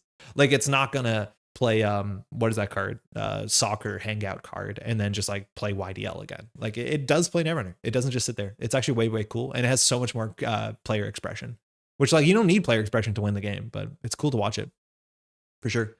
Seb's PD can shuffle the deck correctly and pull it off. Yeah, Seb's PD can pull it off. I'm pretty sure can pull it off. So I think we will see some amount of that. Jinteki's been pretty cool recently. I don't really believe in PT Untien, but it's very likely Scotch Egg can win Worlds this year. AUCO has been really popping off for sure, and even in the last like update, it's been doing well. And we've seen some different versions. The tag version's still really good. Full asset spam, fast advance combo, mid-range glacier. I think we're gonna also see other AUCOs that people are like kind of keeping secret, and I think there's a good benefit of playing a version of AUCO that people are not expecting because people are not expecting it. That's how it is. Tex is really, really, really strong. So I've no doubt you'll see some amount, maybe a quarter of the top cut be AUCO, unless some testing teams totally move off of it. It takes just like 1 or 2 testing teams to not be on AUCO to really hit those numbers. But yeah, seems good. Very, very strong. And people are struggling to tech against. It seems like a wider field. In some Continentals, it feels like there's 3 decks you have to beat. Now it feels like it's a bit wider than that, which does help the AUCO matchup, I think. Expect a hideous false lead egg to do very well. I'm actually not convinced false lead is that good in AUCO. I haven't seen one that I've liked. I think if you're just flipping stings out, I think you're more likely to see like hybrid releases as your line. It doesn't seem like a lot of those versions want to score a false lead out. Maybe there'll be a cooler, interesting combo deck if you want to say those words attached to those other words. Like I'm maybe not the first person to say that, but I think there's a chance that the AUCO decks are better without false lead, as much as false lead's an easy thing to swap in. Well, hey, Ren, how's it going? Random question. While I'm writing for a Netrunner video, what is your favorite rule of Netrunner? Rule of Netrunner? Favorite rule of Netrunner? I don't know. Accessing cards from HQ is pretty hype. Is that a rule enough? I like that you touch your opponent's cards in a respectful way. RH also doing a thing right now. I honestly don't know how RH can win against like mid-range Shaper. I don't get it. Like the 3 pinhole decks, I don't think I've seen a Jinteki mid-range Glacier do well against that sort of deck. Maybe it's possible. I don't know. It feels like the damage has to hit all the recursion cards. And then if they hit all the recursion cards, they're limited breakers that break their ice really, really well. They can only fire them a couple times. So I'm not a huge believer of this. We'll see. We'll see for sure. Offer you can't refuse. It says Doug. Yo, who's going to Worlds from Ontario? Says Doug. I'm assuming, yeah. I'm going on a video how rules can make narrative. Oh, cool. Sweeps week. Good rules, good narrative. RH could do something for sure. I don't know whether we're going to see Sisyphus RH or 16 points RH, Clearinghouse RH, but mid-range Jinteki Glacier is doing fine. I think it's struggling in top cuts, but for a lot of people, getting to a top cut at Worlds is good. I'll be there. Hell yeah. I've seen a lot of Sisyphus on JNet, but I doubt it's super big viable. I think people will try it. I think it is a good way to get like more teeth to your ice that is relatively porous. Like at the end of the day, you can go through a Vampire Nasa, you can go through an Atini, you can definitely go through an Empiricist, but it's only scoring a Sisyphus that makes that impossible. So I'm not 100% sure. You force them through Vampy 4 times with Clearinghouse? Yeah, but then they pull an Oiler and they break it for 2 credits, right? Like this is what I mean. That matchup seems really, really difficult. So I'm not 100% sure about it. But I think it's a deck that can work. I'm also still like somewhat worried about Anoetic Void, like Regenesis, Hollowman Archives nonsense, but I don't know if that's real. We'll find out together. I played against Wenjong playing Iswak last weekend. He might do it. He always has an Iswak deck lined up, but I also find it to be very similar to RH. Still very good. He's doing well with it. I think he doesn't believe himself in open deck lists. And then Atea, I don't know. We'll find out. NBN. Okay. Unfortunately, I don't think NBN's going to have it. Look, I want to say this, and maybe I'm just saying this to cover my ass, but like NBN in theory could do something cool. But if that's going to be the case, it's going to be a secret deck. Like someone's going to find out some really cool fast advance combo Nebula deck that people are not expecting. Or more likely, someone's going to find some cool Nebula kill deck that people are not expecting, right? Like there's a lot of things that you can do in Nebula Shell. So like you can Nebula mutually assured destruction and have a click left over when you're flipped, right? Like these things are real things you can do. And it just takes one person to find out a weird combo deck and then one testing team to think like, we can get you. We're going to do a gotcha, and it can happen. So watch out for that, but I wouldn't count Nebula out. Obviously the false lead kill stuff doesn't seem legit, but like even traps, horizontal play, keeping people touching the table, Nebula's ability text is so strong. I would never count it out of the fight, as much as I do think it's a deck you're going to see on the day and you're going to be surprised by it. GameNet, no. Reality Plus is banned. Synapse, no. Profdivos, there always will be Profdivos players. Epiphany, this I think is also something hopefully people have been testing over the last couple of weeks, because Epiphany was by far and wide the biggest winner when it came to the last Showdown in terms of win rate and even like conversion to the top cut. Very, very good. Had like a 70% win rate. I've played a bit of the Epiphany deck in testing, and I don't get it. I kind of hate it. I know people are pretty good with it, and they're trying it out. I feel like I don't often feel like I'm in the control. And it comes down to like, hey, do you draw your oppos? Because if you don't draw your oppos, I don't feel like you have enough text on it. I do think that deck is really good. I'm hoping that players understand how to beat it. I think we saw, and I don't mean this as a like an insult. I think it's just like there's not a lot of people have played against it, so they don't know what all the cards do. There is a lot of folks who are bumbling into it, and it's a sort of deck where if you're smart and you can disassemble it, a lot of the pieces have implications on the other pieces, and taking down A kind of hits B, that kind of hits C, and you can do something cool to it. But I do think there's high skill on both sides of the table, and so it's also for runners to test it to figure out if they can beat it. I do feel like at the showdown, we had not enough asset tech, which was a really big reason why Epiphany kind of ran away with it. But if you have one or two really good asset tech cards, you're definitely in a much better spot here. Like I think some of the top placing shapers cut Azimuts out of their deck, which I don't think you want to do against this. A Hannah goes really far. Just having enough money to clear your oppos seems like the most important thing. But I'm not an Epiphany believer, but I'm not great with the deck, and I haven't felt powerful with it, but I'm assuming it's powerful enough. I really hope Epiphany is actually good. Yo, Cranked, excited to share a mic with you next week. Safe travels, huh? I kind of hope it is, because it is like the NBN that you like might just see. Like if NBN assets with Ampa Research wins Worlds, it's like the CTM Classic. That's what we want. The issue isn't NBN being able to do anything. It is any of it being better than other color equivalents. Also, Neb has a bad crit matchup, lol. Yeah, but like any run-based thing is gonna kind of butt heads against Nebula. I think the thing with NBN right now is it just feels like Opal Research is the only way that you have to interact with the game, right? Like that's kind of how I feel. It's like if you don't draw your Oppo, you don't have a game in Netrunner, whether you're playing a Nebula, whether you're playing Epiphany.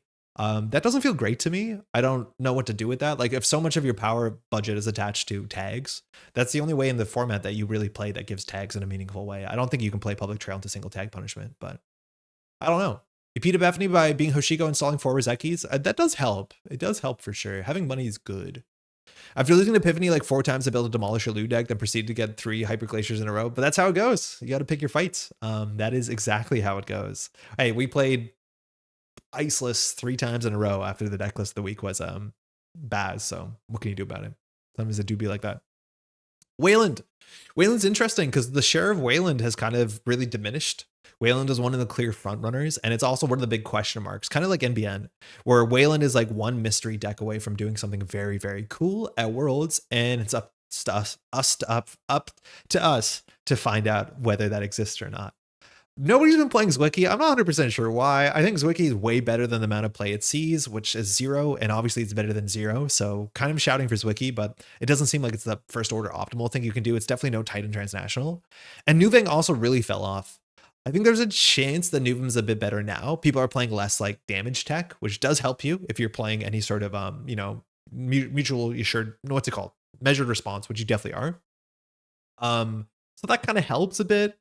Runners do have money, but your ice is still pretty good. So I don't know. I don't know why it totally fell off here. Nuvang is also kind of fun to watch. It's as much as it is a bit inconsistent. There was a player who was playing like Nuvang with like, some kill combo with Oppo or something. I don't know if I believe in that so much. I kind of believe like in the Jai version, which is like mid-range Glacier with a bit of a like threat at the end of the day. Nuvem is fine, but nobody wants to. Yeah, it's okay. It's definitely not the worst thing, especially if you put a bit more ice destruction. You can play Hammer, like, which is not perfect, but like you can have some nice ways to threaten rig destruction too. Very excited to see what the op scientists have cooked up this year. Yeah, that's exactly what we're getting at here. I think Bangoon can do something. I don't know if it's going to be at Worlds, but Bangoon is not the worst thing you can do. Yay, Cat. See you next week. I'll see you next week. I'm really hyped. Hopefully you're doing well. I don't know if you're doing art stuff and sales and stuff like that. I know I haven't really scrounged together anything, but happy travels. Op is the big question mark because it's very easy for Op to have one good deck, one combo deck, one line that you don't see coming, and then it really has an impact on the meta. I think if people are playing dolls or limited breakers, anything like that, it's very easy for Op to be like, hey, our goal this weekend is just to play full rig shooter or to play full combo, right? Like there's many ways you can make an Op deck that can catch people out, or you can call out a meta.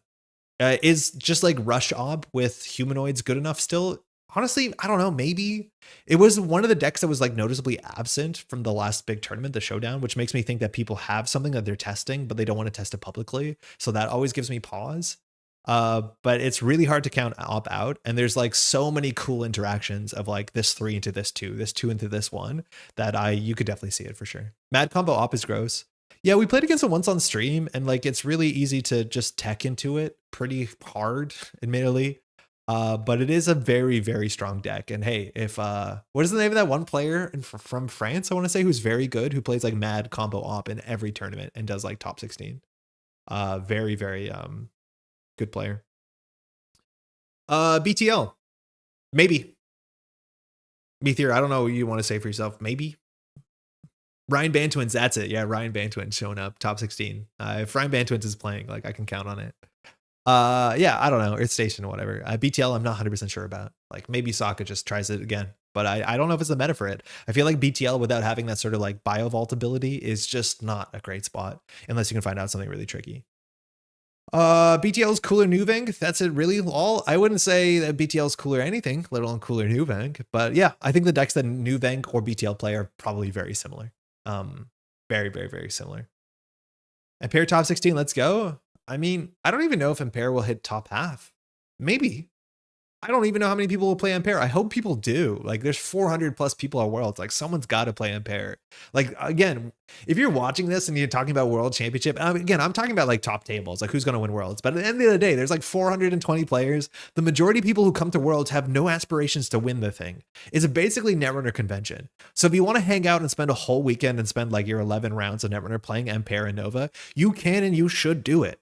Because again, if you lose your first 6 rounds, guess who your opponent's going to be for round 7? Someone who's lost their first 6 rounds, and they're going to have a fantastic time, and so will you. So just keep that in mind. I want to be very clear. The World Championship is a fun thing to do, and you can play Ampere if you want, for sure. If you're Hyper Glacier, it feels like you need Yu-Gi-Oh! Escape-Net tech, or you just get rolled. I don't know. Like the last, the deck that we just played, the Decklist of the Week is not playing a single Escape-Net. I do think some of the decks they're playing Scapenet, like some of the criminals are just playing 2 Scapenets and saying like you can't get both of them. And I think there's some truth to that, but I'm not 100% sure. Can Impair do anything other than go for a sloppy runner kill? No. But what did you want? It doesn't have text. How's it going, Lloyd? It's the coolest way to play all your favorite cards, right? Hyper Glacier isn't the way with BTL right now. Your remote is not protecting centrals. No. I don't know what you do with it, but I haven't played a lot. All right, let's look at the runner side. Runner side's pretty interesting. Anarchs have a fair few options that I think all make some amount of sense. Let's start with Essa. I haven't seen a lot of Essa in the modern meta. I'm not a big Essa enjoyer, but Essa almost always does well. If you're expecting combo decks on the corp side, which I think you're expecting some amount of, but I don't think you're expecting, that's interesting. I don't know if Essa has a good matchup into like LEO. I don't know if Essa has a great matchup into horizontal assets. I think that's something that more testing needs to be done, but like Essa is always a thing you can play. If you're expecting like a lot of op and a lot of Wayland, generally the sabotage is really good into op, but I'm not 100% sure where you're meant to do that. Essa's breaker suite has really changed. Breaking bronze is something you can do. Breaking mid-range barriers is something you can really do, even high strength barriers into Wayland. I'm not sure how you're breaking an MIC consistently. I'm not sure how you're dealing with things like VSA and Starlit Night, right? Like that gets a lot harder. I think if you're relying on AI as your breaker, like dolls, there's just a lot of hate that's going to show up at Worlds inherently, which makes it a bit tougher. So I'm not sure exactly what Essa is doing, but you can do it for sure. Seb, on the other hand, I think is going to see a fair bit of play. Well, that's not true. I think Seb is going to see some play, but I think is going to convert really well. Seb is just like kind of the most fun. It's very powerful. I think Ice Destruction is interesting into the Glacier matchups, and then you still have tech against horizontal when you're playing things like Hannah. Naturally, you're playing your Solidarity badge and all that sort of stuff. It seems really, really good. That as long as it's high skill cap and you're okay not getting exhausted, the worst thing that you can run into is Opera Research, which really kind of goofs you up. It's Eden. It will be Eden. Meteor. What will be Eden? Lilo's great in Essa. Maybe. I think you can probably play VRcation, but I don't know. Eden's just so on fire. What has Eden been playing recently, though? Seb? Probably, right?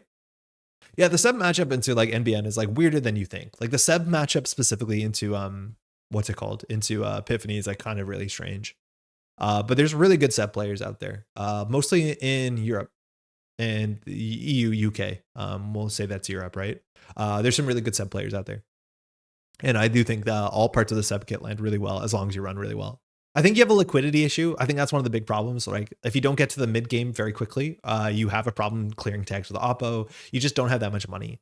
And then the ice also kind of catches up with you. Like all the AI hate ice, the fly swatter, stuff like that. Like it's a problem.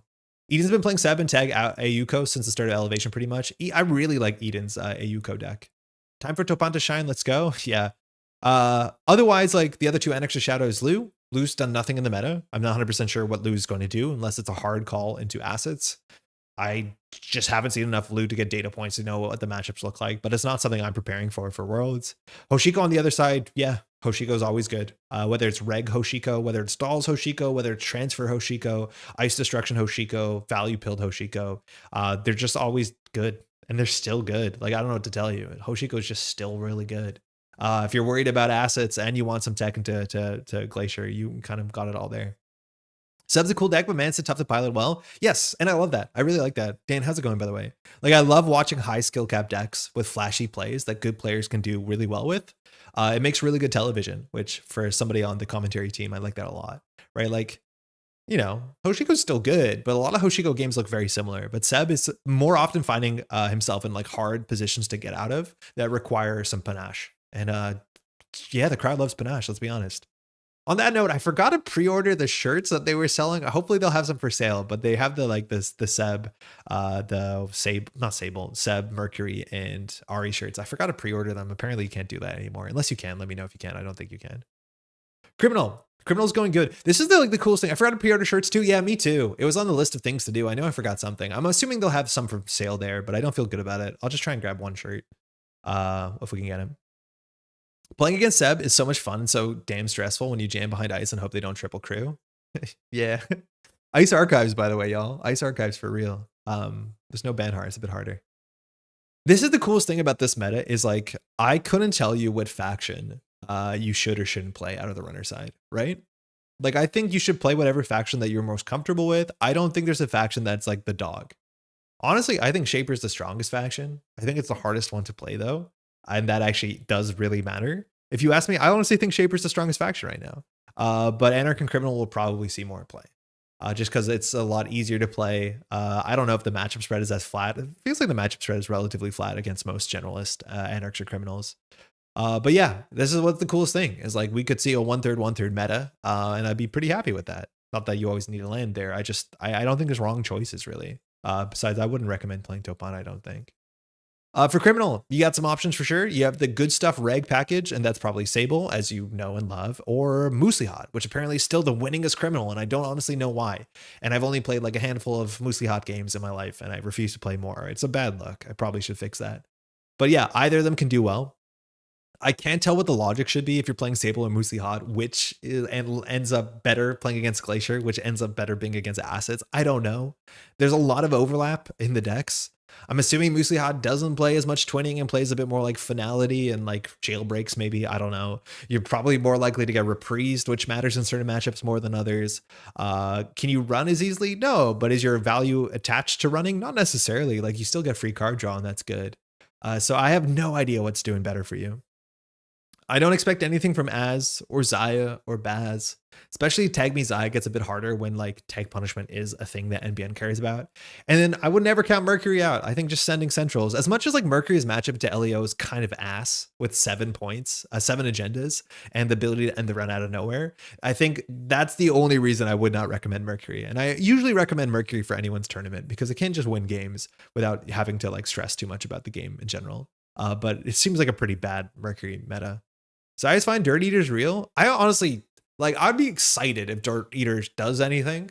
I think the folks who played and made Dirt Eater are some of my favorite Netrunner players, but I don't get that deck. I don't understand it. I don't know what it offers over Red Crim. I just want the thesis expelled out. Why would you do Dirt Eater? But it is a deck that we haven't seen that's supposedly good, and we haven't seen it for a while. So secretly, it might be testing is quietly, and we might see people pop out with it, which like I like it. It's so sick. I genuinely don't understand it. I 0% understanding why Dirt Eater's worth pursuing. You and me both, Andre. Yeah, like it's strange. I don't get why it's better. It'd be so hyped to see 3x Baby Lion take Worlds. What is that? Red? Baby Lion? I don't know what that is. All right, Crim's fine. Pick your Crim. It'll be Sable and MuslihaT. I don't expect much else. Then we got Shaper. We got Dow, which people do Dow things. I think Lat is like very easy to play. I think there's less PD, there's less core damage than you might hope. That's good. Link doesn't matter anymore, which is quite nice. But Lat's ability is really good. It's a fun little puzzle if you want to keep your neurons activated. The Fractor? What? What Fractor is that? MuslihaT. Oh, the lion. Like, damn. The zero Marjana, yeah, the zero cost one. Thanks, Cranked. I don't know if you need that. Some people have been doing that. I guess Dirt Eater's been doing that, right? Maggie is a totally viable play option. Daywee, I don't expect to be. I don't think Daywee's like. I think Daywee's the coolest thing you can do. But when it comes to playing against a field of like LEO, for instance, an RH Glacier, my guess is that Daywee is the same amount of reward as just playing Maggie or Lat, but so much more headache. I do think if you can call the meta and think the meta is going to be like 50% acid spam, which I don't think it is, there's a chance that Daywee is actually the right choice compared to some of the other shapers. But that risk seems so high that the benefits and the kind of mental strain of playing Daywee, I would not recommend it over playing just Maggie or Lat. But if you're considering playing Daywee at Worlds over, like, you probably know what you're doing to some extent. But yeah, really, really, really fun.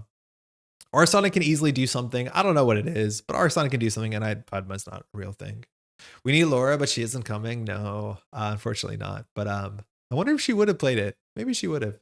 Playing Daywee at the Worlds field is asking to lose mental fatigue, but Godspeed. Yeah, but like for what it's worth, we've seen decks like that. Like there's been Worlds where very thinky decks are the decks to bring into play.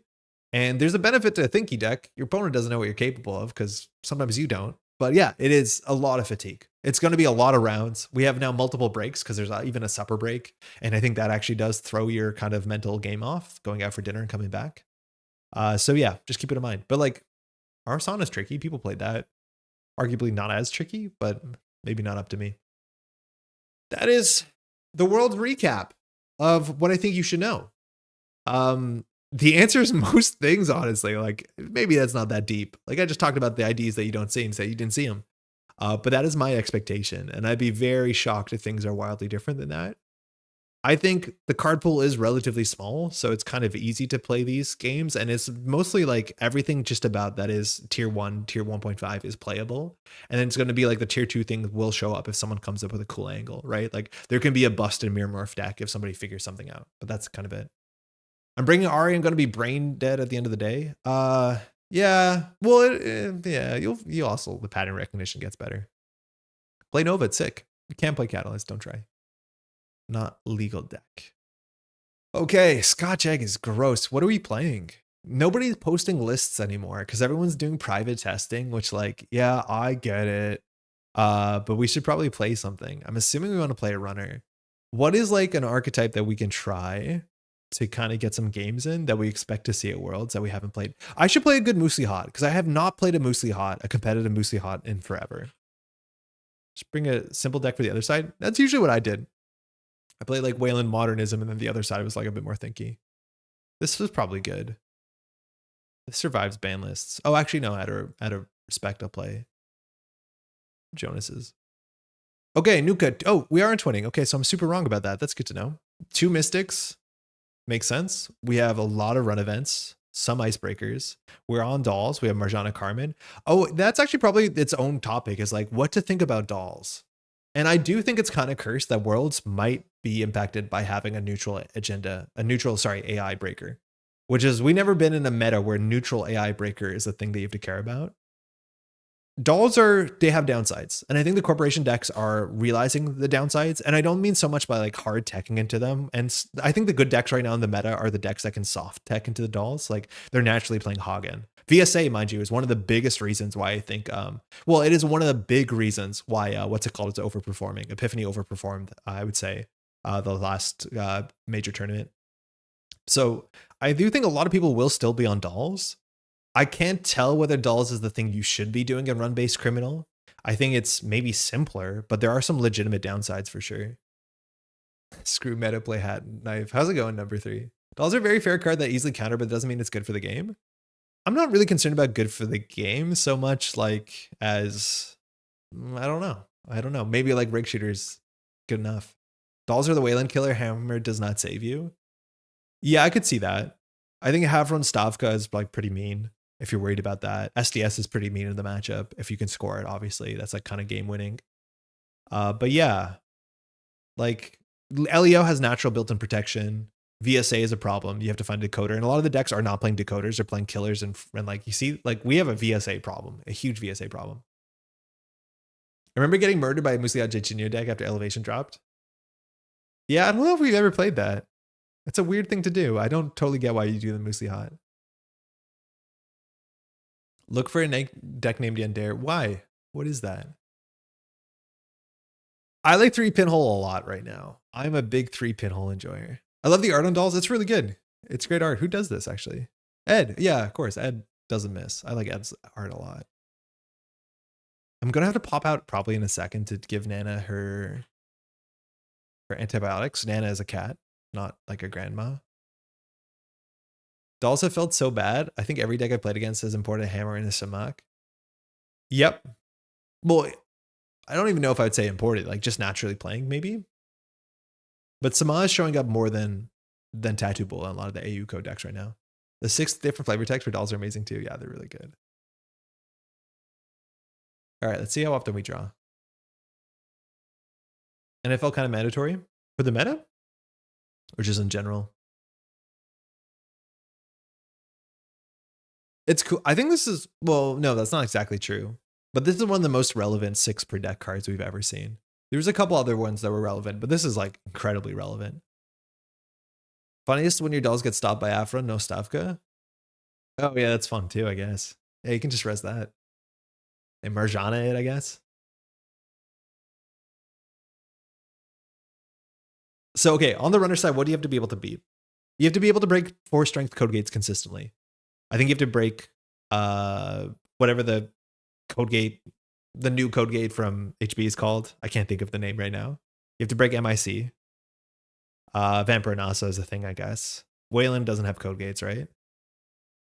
Yeah, Spycams is the other one. Droid says thinking Spycam's totally fine. Spycam was the only 6 per deck that saw much play. Yeah, Scatterfield. Thank you. Yeah, you have to break Scatterfield. You have to break MIC.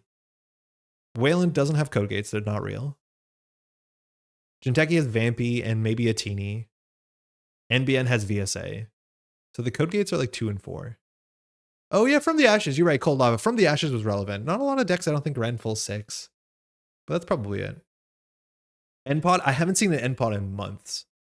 Descent Slander. Yeah, but like you don't need to know Descent. Like Descent is, it's a code gate. I think it's 2 strength.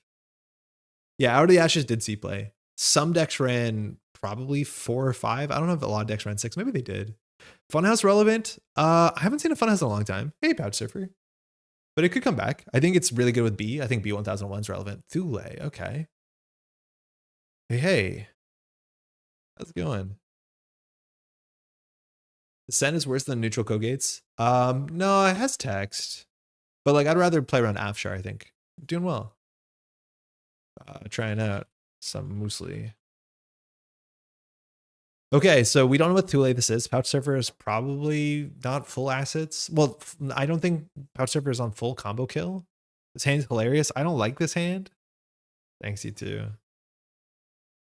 We're going to mulligan this. Biobands is nice in the matchup, but okay. Could be worse. Soul cheeks. This deck, I don't think has any asset tech in it, right? Right, like no fencer. Yeah, nothing.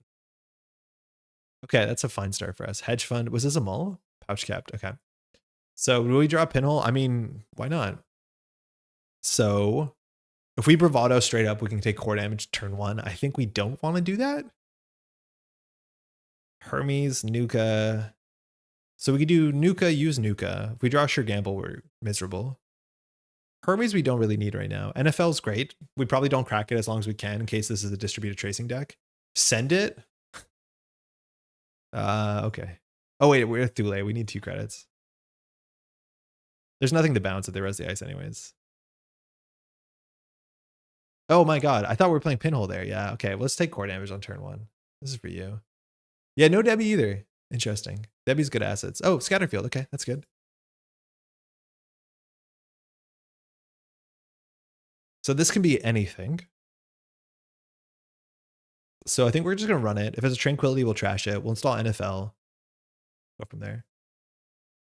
I'm Debbie's #1 fan. Yeah, Debbie seems good. So Wage Workers. So this means they can triple install. think this card's so important. We'll do that. Nightmare Archives, I mean, fine. For what it's worth, I don't know if I've seen that much Nightmare Archives in Thule. Maybe we could have left it and Biobands back. That might have been fine, right? I don't know if that's why you're giving me the thing, Chris. Because I could see us Biobandsing that. Clean Getaway? I don't think it's another Spin Doctor. We might as well Nuka first. Okay. We don't have Boomerang, right? No. I think Debbie's #1 fan. Oh. Yeah. Regolith. Okay. I don't want you to have that.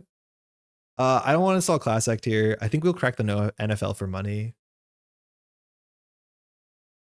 We could contest the Spin Doctor, but we can't really actually afford to trash it. So I think we just do this. Maybe's why I play MuslihaT. It's a really fun card. There's like some anti-synergy with all your run events, but also, of course, the synergy with the run events.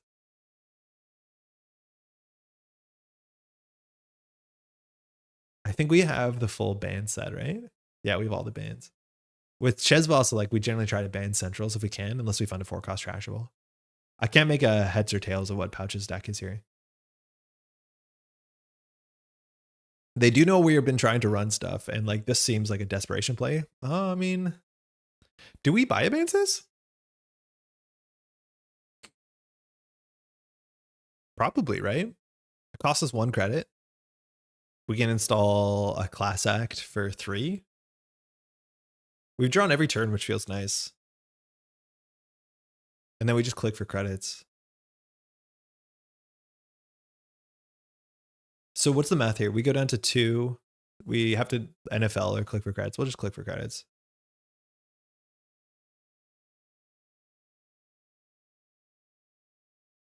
I mean, this might not be that important, but.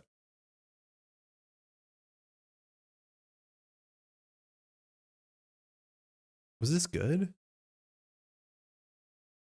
Clean Getaway NFL. Matryoshka. We're going to find another Matryoshka sooner than later. All these other cards are fire. Especially because we can sure gamble on turn 1. Like click 1 if we want to. Finality is why I play mostly. You and I both. But this is a twinning deck, unfortunately. Okay, second spin makes sense. What was shuffled back? Wage Workers Regolith. Like, I don't understand what Pouch's win con is here.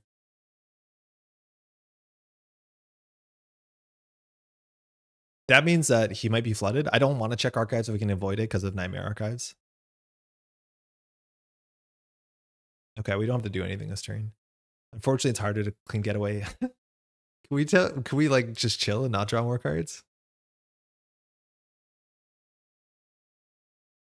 No twinning yet either.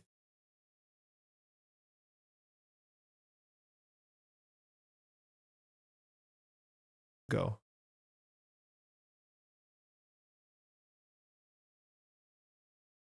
I don't even know if do we nuke it next turn? If we draft MuslihaT, maybe we don't. Red level, so we know that's a non-agenda. It's a humanoid. Oh, cool. You do the play. Love the play. Never done it myself. I've seen other people do it. They all look really happy. I'm on the other side of the fence. Please let me in. I play MT to fill the void in my heart that Ken left. MuslihaT? All right, I don't know what any of this stuff is. It's like kind of good. Yeah, that's the thing. It's like kind of good. Is it that good? If Pouch misses the operation, it's not that great, is it? Yeah, like that was that actually that good? Like you don't always miss the operation, but Hermes blast. At least we have a good Nuka. Math-wise, it's very good if you hit the operation. Yeah, I think you have to hit the operation for that to be a play. All right, clean getaway 8, I guess. God, Mystic every turn is so good. It's cool that there's the criminals that are on Paladin and Mystic, and I think it's just like, yeah. Regolith, I mean, not super important. But I think we just want to keep the board down. We could have drawn first with Nuka to find twinning. Okay, Chesva Pinhole's a line. There's nothing on the table that we lose if we leave on the table. We see that's not better than Ken. No way, Antoine, I'm so sorry. I think there's a chance. Chesva's also really good in the matchup. We have to worry about Hoggins on our face checks. We'll just install coffee and not use it. Good chump. We now can pinhole archives to be able to get like a fair bit of value. Some value. Wage, okay, that's fine. We'll buy that. Oh shit, nano? A 4-2? Oh god. Wait, no, this is still really expensive. This is fine. I thought that was gonna be like a what's it called? The core damage on a salvo, but that doesn't actually work. I mean, the money's still good, but HQ definitely has points in it. So this looks like Reg Thule. So our priority is just the wage workers here.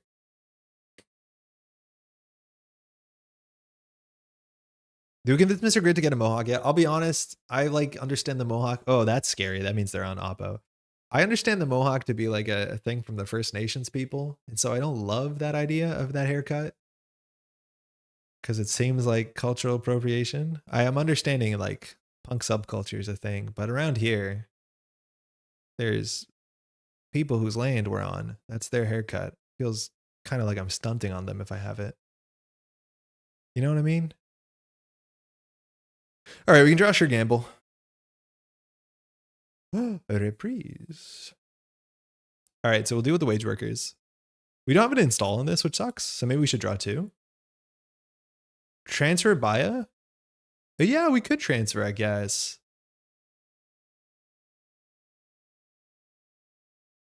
It's kind of expensive. It costs 2. We get good money though. We have the NFL for that. Yeah, I like that. I just want to draw something. Hopefully we'll draw with the Baya. I guess we're drawing with the Baya anyways. Oh, then we buy for the tag. Yeah. 100%, 100%, 100%.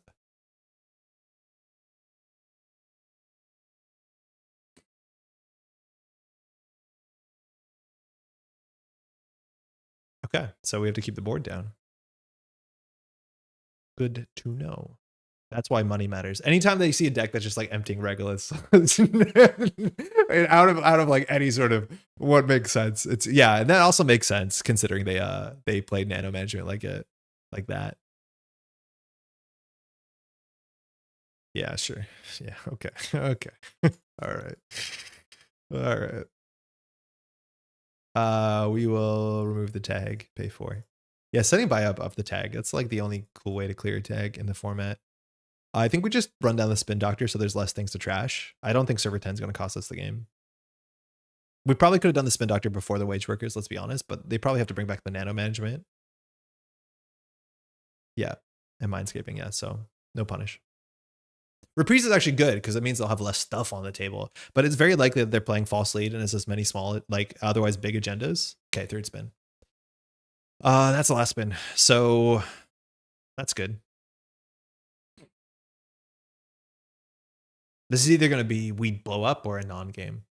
2 extremes. Second Chesva is really good. And we just run centrals for free every turn. We just need to make sure they don't have res stuff, because if he has res stuff, mutually assured goes off. So he probably will build up some like gross upgrade server.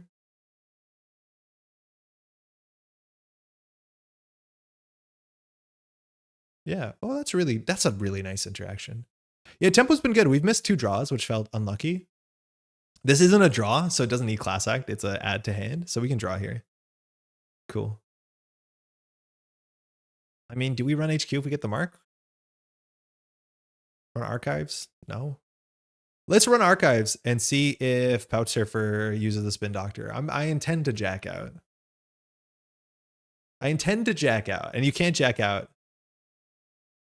Yeah, in theory, this is bad manners because our opponent has to ask, do you want access? We're technically allowed to jack out because our opponent goofed it. I'm going to be nice here because in theory, I would jack out, but that I feel rude because you should be very clear. So I would, you need to double check with your opponent that they want to access, because then they're locked in and you can spin. So I will be nice. I had no intention of actually checking care, but unfortunately it feels bad to like angle shoot like this. Oh, never mind. Access was good. We were rewarded for trying to be nice. Really, really sick, actually. We can do it. We have a click left, so this could do a core. Yeah, I don't know what's going on. 3 spin doctors, things are pretty bad. Reprise, I mean, we don't need to. It doesn't really change the game that much. Getting the scatter field back in hand turns Mad off, which is nice. But I think we just check server 12. Worst case, we take a core damage.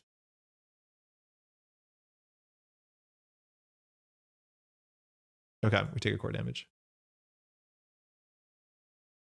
That's fine. It's 1 fewer res dice. Yeah, but we'll find a reprise window. It's not like Mad's happening right now. Like Mad will happen, but I think we can wait for Pouch to res like a big old 6 coster or something. We can run last click. We're on 4 points. It's fine. You don't want to, but if it's a false lead on the table, the game's kind of cooked. Okay, that was probably the card that was bounced, so it could be bad card, good card. Bravado. I mean, yeah. Yeah. I like Bravado for free. Show me a Chesva. Oh, God. Honestly, transfer might be better. There's a third Chesva somewhere. We haven't shuffled.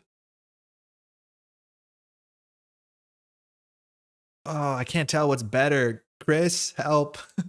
Think Patch is bigger ice than Scatterfield? Maybe not. I think there's a chance if you're on Mad combo, you're just on like even Lamplighters, like just small stuff. Chris, I need help. You need Brav this turn? Yeah, but with this choice, right? So we do Chesva. 100% we're going to Bravado, but like, do we do Chesva run or do we keep the transfer? Like, we're definitely going to Bravado. But regardless, we have 3 Chesva. You think you keep Chesva? Because we have 3 of them. Keeps you liquid. Pun intended. I think we can send it somewhat near last click. We have the free lunch too, so we're not too scared.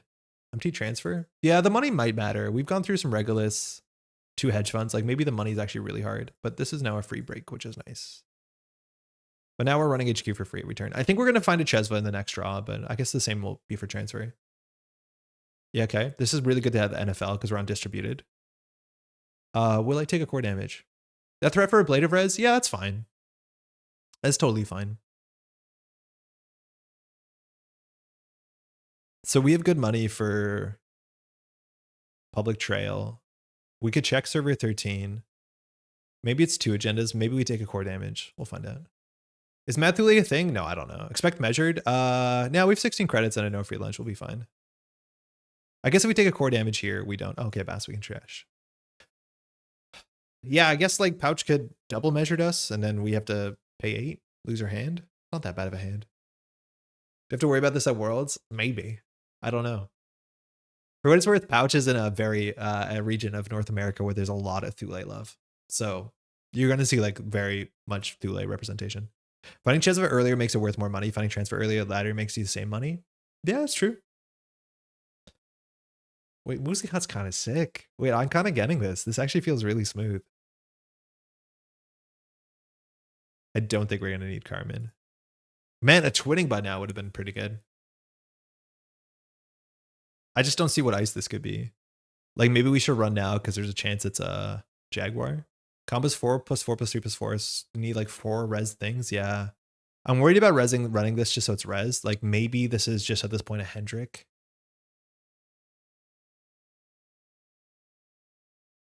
I want to run HQ every turn because of the Chesvas. So I think we can ignore this. I don't know what the worst it can be. Like maybe it's a false lead and then it's a problem. Yeah. You're way ahead if you keep trashing board. Yeah, I don't want to res the ice. Maybe we can. The Hendrick, it's really bad. I think we just run HQ because it's free. I never want to res the R&D ice. The only thing we could trash in the remote without going, yeah. We'll see what this is. Like if we get a Hermes on Centrals, this opens the server up. We only know 2 of the cards in hand? Yeah. That's a bigger number than I hoped it would be after I said it.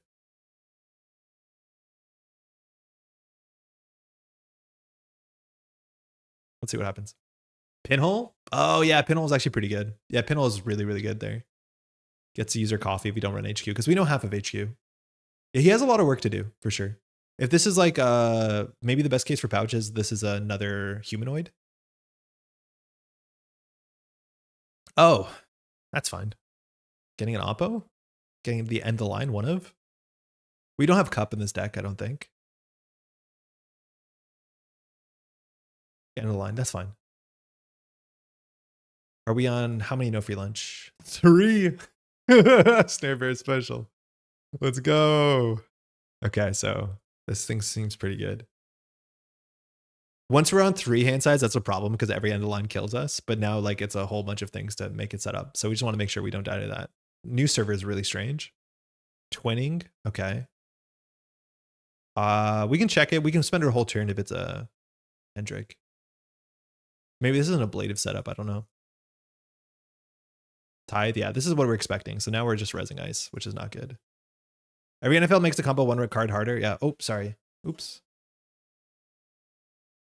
I have no intention to jack out there. Okay. Maddie. Just one moment. It's cat time. I'm just going to access the card. Bass. Okay. Just 1 min. Sorry. Got medicine. Well, we'll be back in about 30 seconds. Be right back. We need medicine.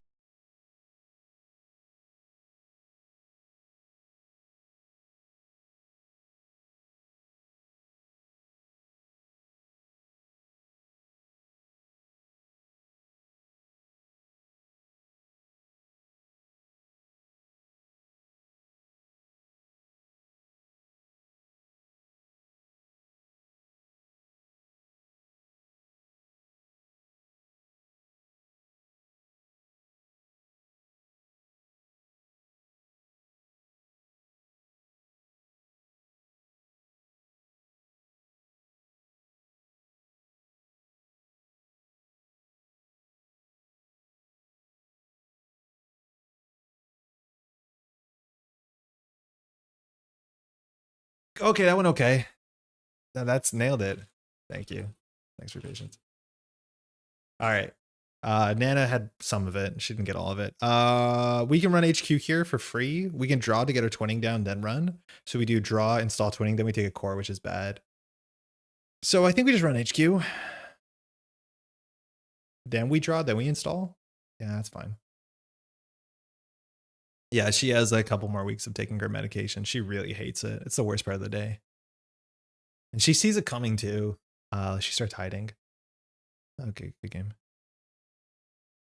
I mean, I could see us getting comboed out, but I think if you just touch the table, maybe it doesn't happen. Hey, thanks for the game. Like, I think you need a lot of things rezzed. When I'm having a crummy day, I find cats are the best medicine. I mean, really good. Just really good medicine. Install twinning and check archives. Thanks. Thank you. Jay, cheers. Yeah, I don't think we have to. I think we can just kind of grind down. Because if the combo goes off, I think we're like pretty survivable. Every agenda steal is like Hermes, so there's less cards on the table. We can pay for that. And then our deck is like 1 more NFL, and then twinnings are good. We still have like Sure Gamble, we have a Bravado, we have 2 transfers. Again, we have no shuffle effects. So like anything we bottom, there's a legitimate impact on the future of the game, which is like kind of something you have to keep in mind. A lot of decks will play like 1 shuffle effect, I guess. Like a boomerang, a mutual. So you have to remember anything we bottom is like, you can actually flesh and blood stack count, which is like a pretty powerful skill if you're good at it. I'm definitely not good enough at it in flesh and blood or Netrunner. Is anybody actually doing that where they're like, when they bottom a card with class act, they like mark it on a note and then every time they draw, they get closer to it? Is anyone doing that? Like the DBS count that we should have done back in the day? That is like such an important skill if you could nail it, but no one does. And then people play flesh and blood and they know exactly like the 8 cards they put on the bottom of their deck in order, like 15 cards they put on the bottom of their deck in an order. It's wild.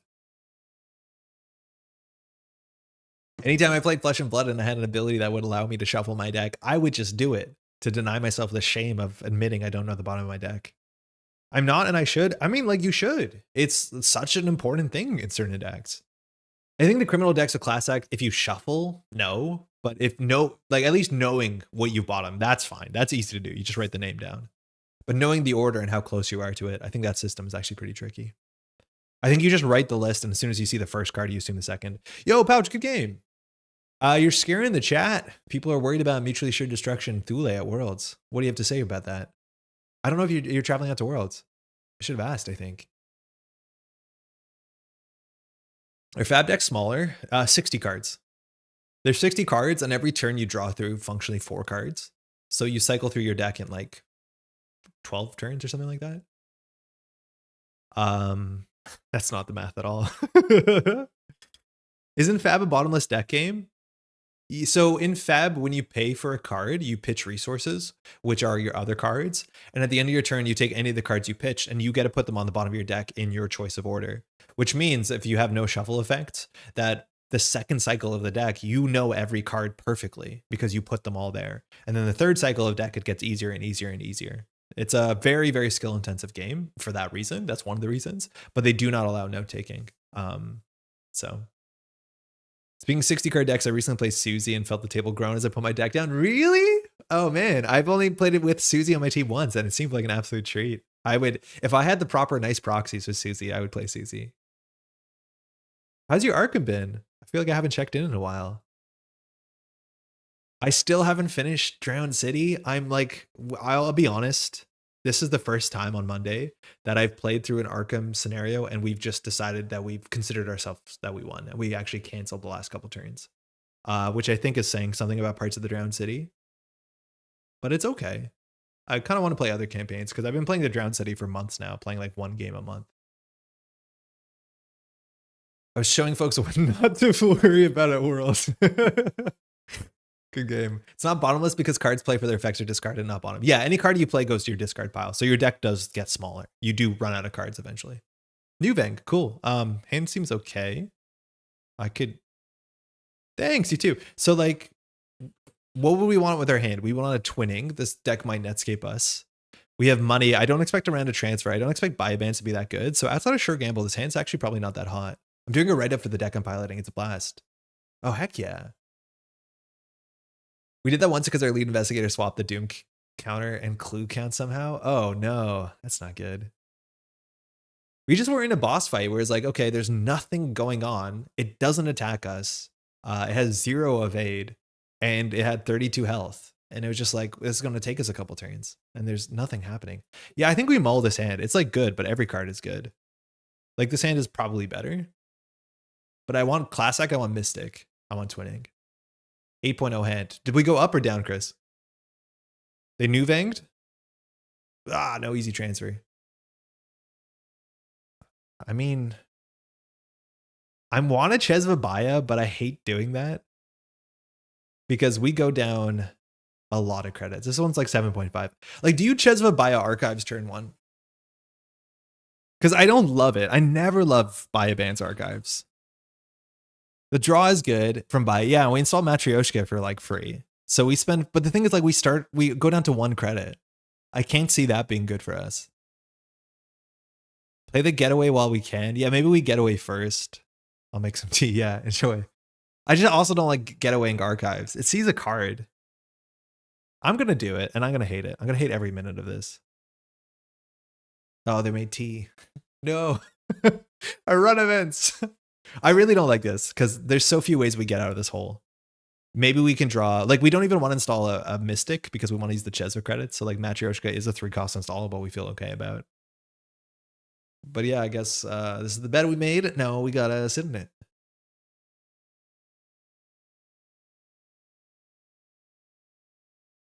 We have top deck Mystic for last click or like an NFL. Yeah, hard prey for NFL. We have 3 of them. Shouldn't be that hard. Medium prey.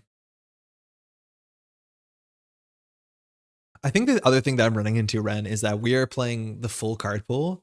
And I do feel like, wait, is this on me? Oh my God, maybe it was on me.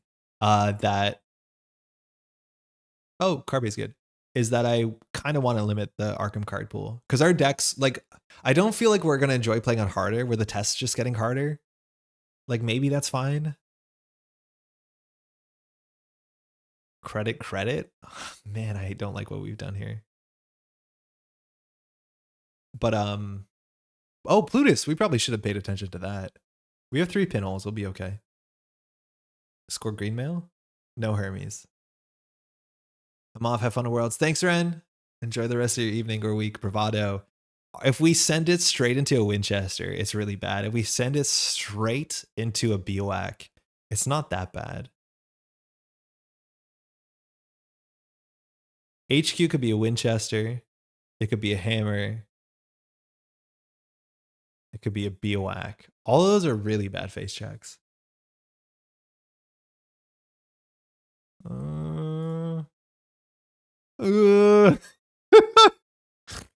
Like, I don't know, dog. I don't mind going R&D. Yeah, like maybe we do and just see what happens. We'll find out. I don't know. I don't love this. The rotation they decide on is something. My playgroup is deciding. Oh, I didn't check what the card pool is, but I feel like I would be okay playing a smaller card pool.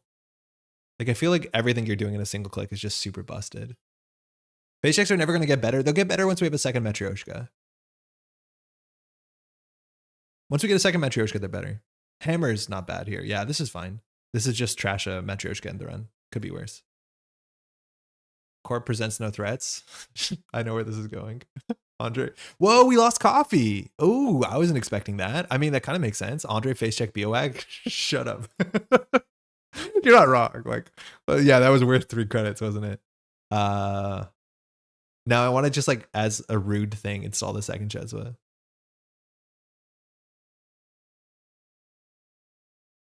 Lol. Yeah, we probably shouldn't have done anything. Like, maybe we just do draw, Carpe, clean gateway archives, don't care.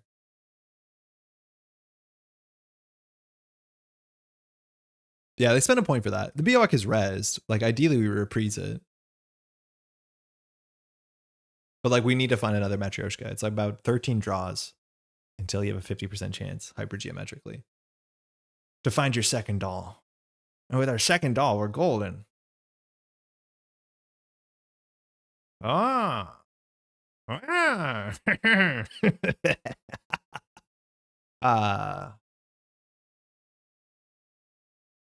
What's it cost to break a hammer? 3. What does it cost to break a BOAC? They can't. They legally are not allowed to. I think we transfer? Clear tag? I mean, I feel like these runs are doing nothing. Like, maybe they're touching cards. Maybe that's good. It is a Winchester. Okay, so bless this mess. At least we don't have to break all of it.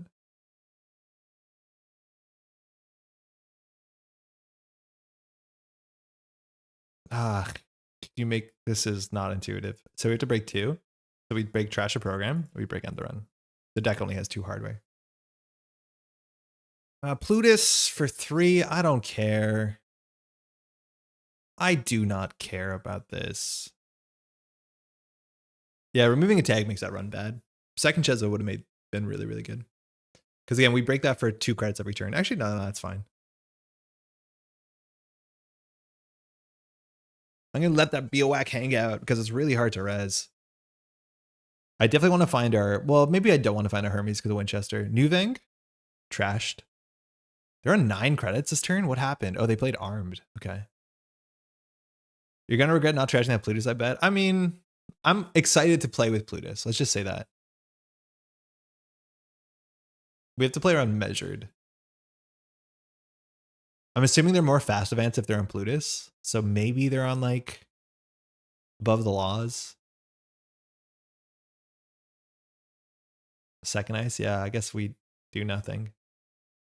This we break for a lot. You played Film Fatale yet? No. Nah, Canada doesn't have anything from FFG. Like stuff that came out in August we still don't have. It's really frustrating. And like no update of when we'd get it. Like, yeah, we still don't have any of the new things. Like the last thing we got was in July. It's October.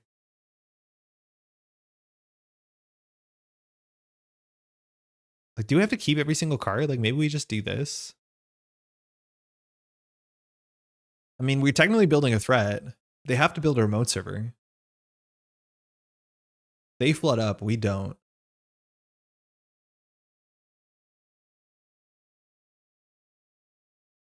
Super refreshing given the last 3 campaigns haven't been great in my experience. Yeah.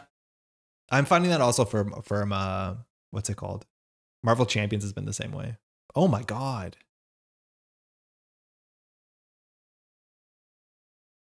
I'm not going to get away with this because the rate reads like a spin doctor. We might not need a 3rd doll if this is like a table bite. Yeah, it's a spin doctor, so we don't clean get away that one. I was wondering last night, while milling the corp down to an empty R&D is technically a secondary win condition, it's not remote comparable to the corp flatlining runners of win con. No, it depends on the deck you're playing Impish and the meta. So in the history of the game, there's been like 2 runners that's a legitimate win condition. First, and in standard right now, you can play Essa, ESA can easily do that.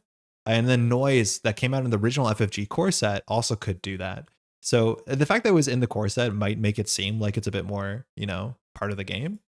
But you're not wrong.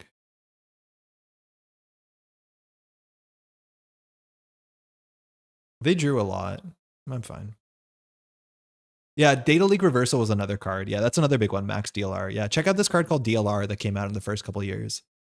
And Sabotage is the modern version. But DLR, yeah, it did win Worlds, actually, so that is true. Petty Cash. Yeah, DLR is a big one. It's one of my favorite cards, but it's not everyone's card they enjoy playing against. I once won via deck out Unsable. Yeah, Lou decks also sometimes did that. How's it going, by the way, Impish? I don't like when Deogen empties my deck. Tessa, I mean, yeah. I need a game plan. You need a solid game plan. You need to push yourself forward. Interesting. There's a gap in my knowledge then. Where I was going with that was to suggest where there could be a space to add a more viable secondary win con. Let me look into that. Yeah, Impish, the other thing you want to look into too, which is really fun, is hand flooding was also an archetype that FFG supported. So cards like Laramie Fisk, which is not very good, but Fisk Investment Seminar, things like Gang Signs, that was also another angle of attack, which was to make the corporation draw. And so sometimes those showed up in the same deck, where you had decks that both disrupted R&D, but also made the corpse draw, stuff like that. Not a lot of decks played both, but there's some cool stuff you could do. I believe it was called Data Leak Reversal. Yeah, DLR. You're a real slog of a control runner. Deck outs can happen, yeah. Also pay attention to your deck on Jada when you have an unassailable Charlotte Lacosta remote. Yes, or like you're playing AUCO. Yanks, I need a unique icon. It did. Definitely did. That would have been an easy fix. They also could have made it not work with what's it called? HQ interface and multi-axis. They could have changed it, the breach versus successful run thing that they did. I feel like NSG is doing a good job of that because if runners have too much control over that, it can be terrible. It's something that you want to be in the game, but I don't feel like there's I don't think there's been any card game where a mill archetype being either the common thing or the most popular thing or something you see all the time, if you know what I mean, makes the game better. It's always meant to be like a niche win condition that you should respect. Shit, it's just straight as slash. So they're flooding up. We don't have a Hermes, but they scored an off the books. No counter. So there's agendas and archives, but they're on 2 points. What does that mean? I think we just get it, right? They have to be flooded for this play to make sense. We wish we had a Hermes, but sometimes it do be like that. I mean, I'll just check. I don't know what else we're looking for here. Maybe we can top deck a reprise. It doesn't matter if we draw it first or later. No res. Slash and burn. Okay, red level clearance. So they also could be on like sudden commandment, fast events. Yeah, maybe draw for Hermes was right because we're going to draw anyways. Yeah, even draw for Mystic was better. Yeah, we really did biff that. Because draw for Mystic was right. Draw for Hermes was right. Yeah, that feels pretty bad. We could have done that better. I want to run HQ now, though. Nothing really gives us deck. DLR seems scary during the meta with Boom. Technically, it's much older. You still had things like Scorched Earth, but the card you want to play with DLR, Impish, check out a card called Paparazzi. There's a bunch of cards that work together really well. Paparazzi is one of them. Not to brag, but I got DLR, Aaron Moran, Rogue Trading, Valentina, Cube Draft. Oh, crap. Valentina, and that sounds really cool. Triple MR check. No, we're fine. 2 strength logjam. We can just break this and walk away, I think. Because if we want to keep going, this is 4. This is 7, or we can just spend nothing breaking this. I think we'll just spend nothing.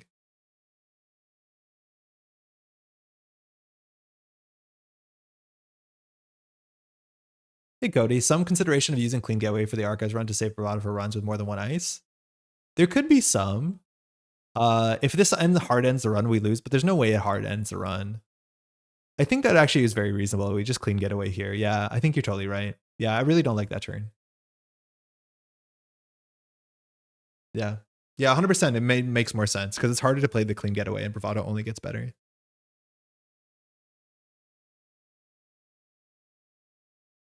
How's it going, by the way, Laura? We played some good LEO today. Paparazzi seems sick. You're tagged. Really funny phrasing. It's like such a cool thematic card, Paparazzi. Everyone knows who you are, but that does bring you safety, but it comes with its own problems. Escape Net. Which one are you trying to get? My friend? Yu-Gi-Oh card. How do you stop the core from just trashing paparazzi? You played cards like Fall Guy. You played cards like Wireless Net Pavilion. Impish, you want to find the deck that won Worlds in, I want to say 2015. It's a Valencia Estevez deck. And you'll see how it makes sense. You just make it very hard. Very difficult. Class Act. Oh, okay. Every time I took the FFG cards as players who only graduated to standard with elevation, I'm both saddened and horrified. Why? Oh, Dummy Box. Yeah, Dummy Box was another one. Yeah, it's a good shout out. FFG had some like really cool stuff.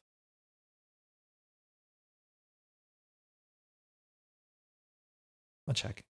Wireless Net Pavilion pre-errata is messed up. Yeah, that card got errated after One World. It got a uniqueness button. If you haven't played Cube or like if you are not in, it's a virus and corporate hospitality. Okay, if you haven't played, is this big deal? Old FFG cards, if you can find an excuse to do it, like play Cube or something, it's genuinely very cool. There's some really cool stuff there that I would say it's a massive disservice not to play. Saddened to miss it, horrified to see some wild stuff on offer. Yeah. Okay, spin good. Kind of like Currents and Traces. Traces are cool. Currents, Impish. I promise you, the more you play with them, the less you like them. Black Man DLR spam was a time to be alive. Deja vu, same old thing. I'm like, oh my god, recursion. Liza was super great in paparazzi type way too. Yeah, when I think of paparazzi, I think of 2015 era, because Liza was like pretty short lived. It feels like, oh god, I don't like this play pattern. We really need a. I just clicked that button. Maybe I shouldn't have. I mean, MuslihaT seems fine. So we have to install 4 cards. If we need a challenge spin doctor so you don't get a free slash and burn. So there's no run event we can do on it. So I guess we're discarding a pinhole, huh? Just transfer? No shot. It's gonna cost us so much money.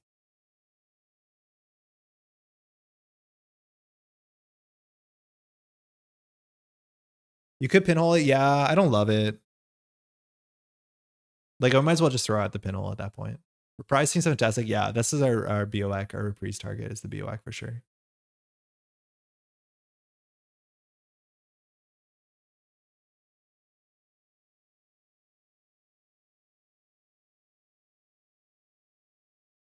So a face down went back in, right? Yeah. And it armed. That makes sense. We flipped up the virus. So still no Hermes. Green mail. Okay, so we have to worry about another lizard. Clean getaway. It's fine.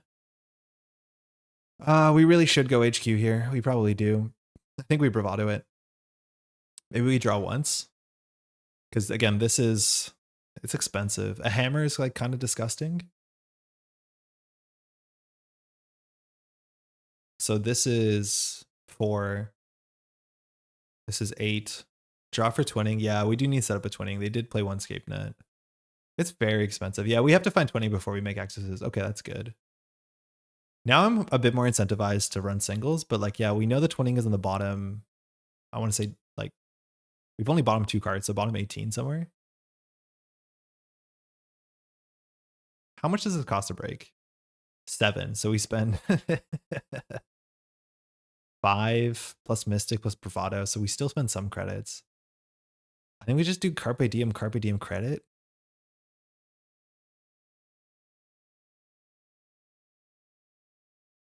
No.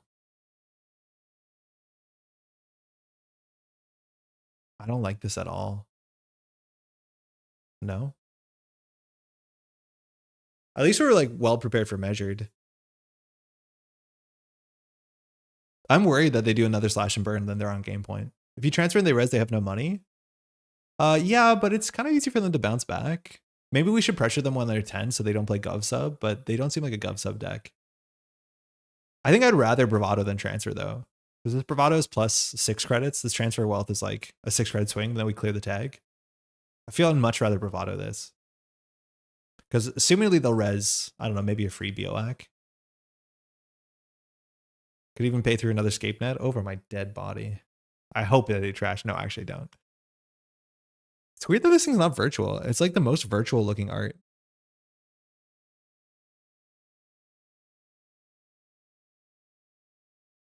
It's also 0 cost. I feel like 0 cost and virtual just goes hand in hand.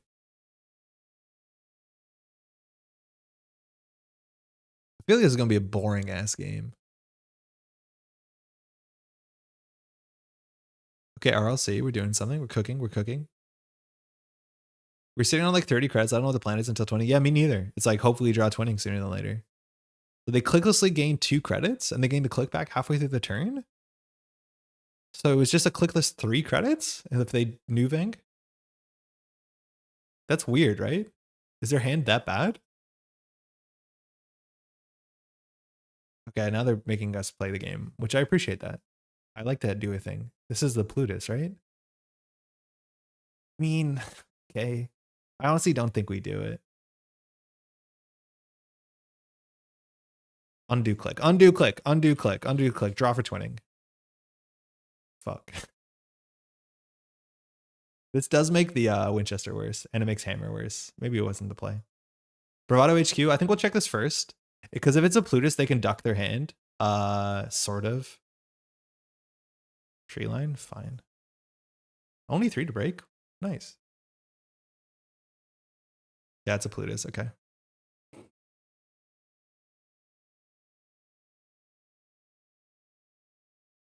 Well, Bravado next turn. The agendas don't have that many places to go. Green Mail also like opens this up. There should be maybe one more in the deck. Second Matryoshka seems absurd. Maybe we just click for a credit here. We do have all this money because of no free lunches. I just don't want to discard any of these cards, but actually maybe discarding a transfer is fine. Whatever. It might have been better to put the 4th doll. I don't know what I'm worried about. Like if we get this doll pile trashed, it's like 2 dolls is still not enough to win the game. So we might as well go all in. This is the doll you hold for shenanigans. Yeah, this is our surprise doll. Red level clearance. Click 2. So we're not scared of like fast advance combo. I need to pay a bit better attention to the trashing because if they don't trash, we should check the top of R&D. Yeah, we've been rich for a while because we're now running. Our deck has one more Chesva, one more twinning. It's all we need.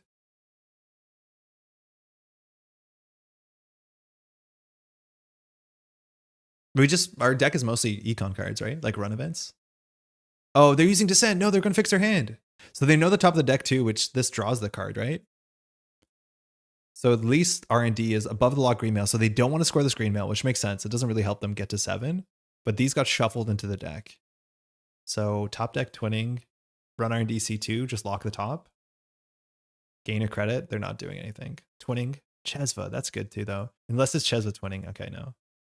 So now we can run R&D. We'll just clean getaway it. There's no way this is that expensive. There's no way this is that expensive, right?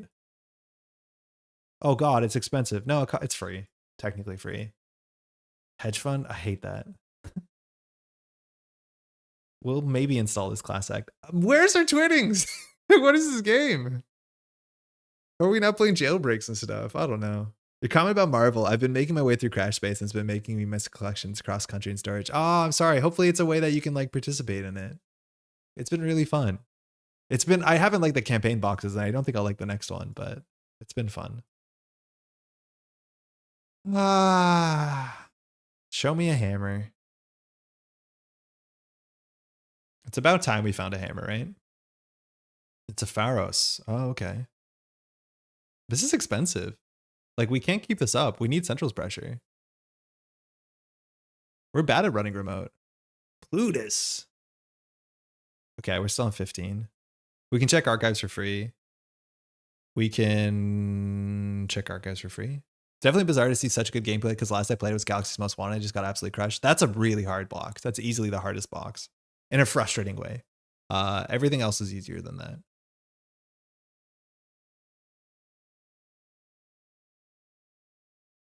Bottom out on a hammer. Transfer.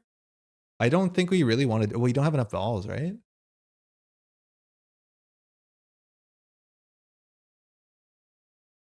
A virus. Oh, we have a green mail. That's sick. Mystic, Hermes, Mavirus, Per. I don't know if we install the class act. We'll just not hide our shenanigans doll. Reprise? Oh, piss and shit. It's not a good. Oh yeah, we could have done it. It's okay. It'll happen again. Yeah, whatever. We should have done it. Please remember to reprise. What reprise? Do you think I remembered?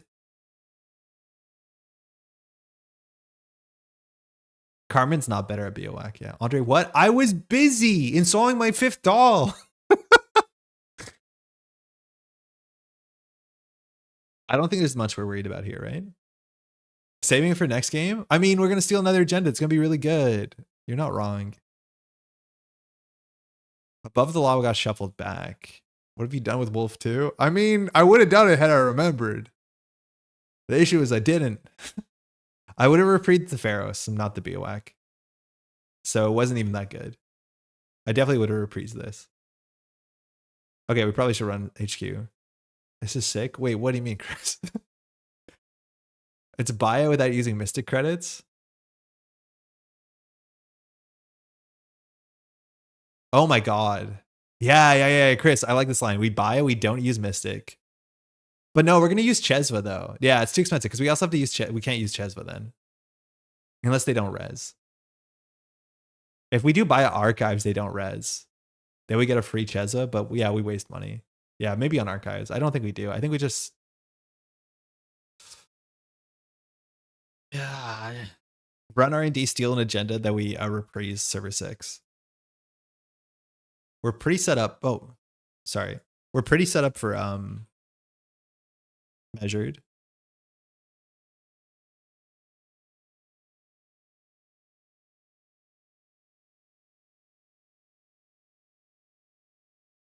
Yeah, maybe paying 3 for a single is a lot. Let's see what happens. Above the Law is bad, but not that bad. I feel like we're overcooking. Yeah, I know, but it's like a stream game. It's a casual game.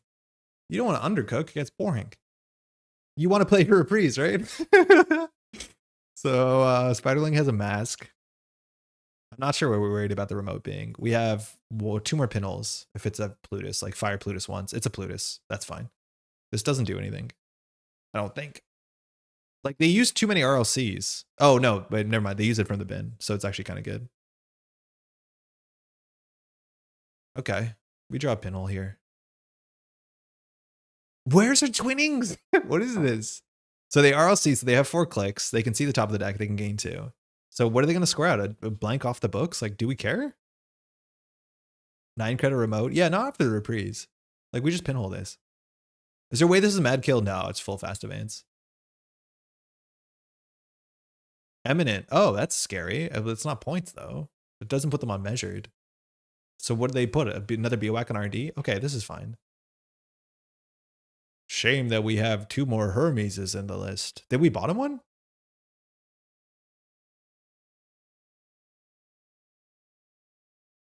So now we have to run HQ legally. Sweep 2. The cool thing about Plutus is that it gives them 2 draws to find agendas. This doesn't seem fine. They still have a lot of work to do. They have to win in 2 turns.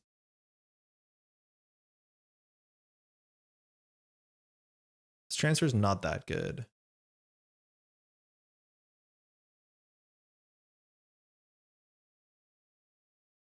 Shylendra, Mask. Oh, Eminent. That's good.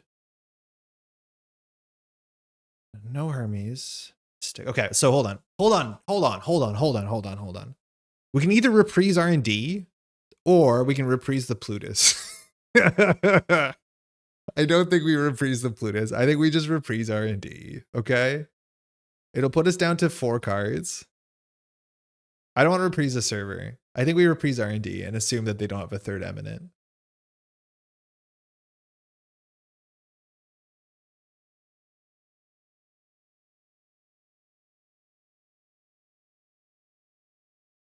Bad Lizard.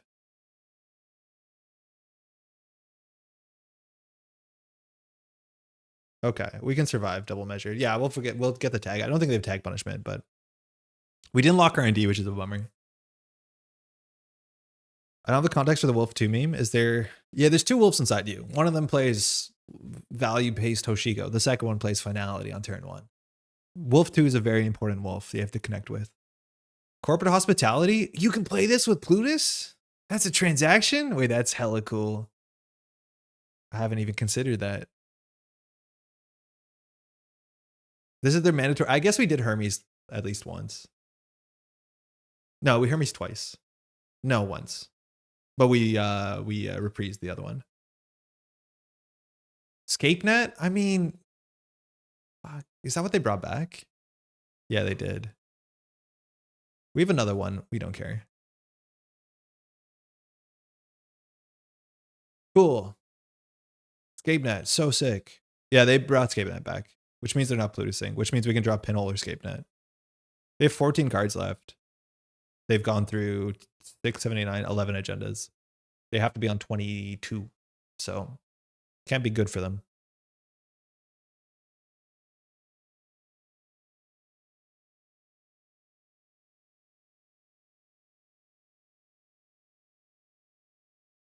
Yes. That is going to be a problem for you. Now you have to jam agendas. Draw for the thing. That's not the thing. Do you think we can buy a band to get a twinning again? I don't think we need to. But it'd be funny. Funny. Let's go. Oh no, your win condition. Cool. Lion hype, I mean, 10 cards down if you're pitch counting. I think if we get force this res here, we're happy to get a single. In theory, running HQ is where the game's at. Oh wait, we used all our Chesva. I hate this run. Oh, no res. I love this run. Good run. Sick run. Hey, good game. Okay, thanks for the game. Yeah. Three pinhole is gonna help you. We got some good money. They got good money, but that's kind of their game plan, right? But we still got more money than them. Cheers. That's very kind. Yeah, this is the sort of thing, like we haven't seen, this seems like this wiki type list, but they got some very new bank money from this. But like, Plutus as a win condition is really hard. I do think, and I don't know, our opponent might have been able to jam agendas in the remote server as opposed to stick Plutus. Like that's inherently the issue with Plutus, is that if you're sticking Plutus, couldn't you have just stuck an agenda? To some extent, maybe. The cool thing with Plutus I've really enjoyed is if Plutus is in your second server and then you use it just to like start a turn hedge fund, draw a card with Wiki or whatever. Like that's really, really cool. But it's hard for it to be like your win condition because that means your remote server is being used up by that. See you next week. Yeah, Chris, safe travels. Really excited to see you, let alone everyone, but also especially you. Yeah, very, very stoked. Get your ETA thing, right? Your passport visa thing. Cool. It's 11:48, so we probably have to call it there. This is, I want to be very clear about this. Well, okay, firstly, I don't think we're gonna have another stream before Worlds. We definitely are not gonna have another stream on Thursday because I'll be in Edinburgh. There's like a small chance because Monday's a holiday, we could maybe do a Monday stream, maybe in the morning, in the afternoon. We'll find out, but I might just like be testing privately. We'll figure that out. We'll cross that bridge when we get to it. But happy Thanksgiving if you're in Canada and you celebrate that. So enjoy that. The thing I want to say very clearly, if you're watching this before Worlds, is I will be at Worlds. I'll be in a volunteer t-shirt for most of the time, and I'll be running around and being busy and maybe filming stuff, but mostly just like casting and doing some cool stuff. If you're a fan of this channel and you want to come up and say hi, please do. Genuinely, please do. Even if I'm super busy, like at a minimum, I can always say hi. I really like meeting folks. I'm actually like a pretty shy person. I'm not very outgoing. I don't really introduce myself to a lot of people. So please come up and say hi. It like means the world to me, honestly. It's like super wild to run into people across, you know, the planet who care about Netrunner and maybe watch some content, and that's helped them in some ways. Like yeah, it's really nice. So please don't be a stranger at all. If you think Andre's busy, it's not worth it. No, it's honestly, it makes my day when people come up and say hi for sure. On that note too, I guess apologetically, if you've come up and say hi at Barcelona and we were wearing masks, I probably won't recognize a lot of folks and I'm gonna feel terrible about that. So I'm gonna have to wrestle with that. So if I meet you for the first time again, I'm so sorry. I'm really bad. You meet so many people so quickly in things like Barcelona. So Worlds. So feel bad about that. You should do net celebrity haircut. Hold on, is that a good one?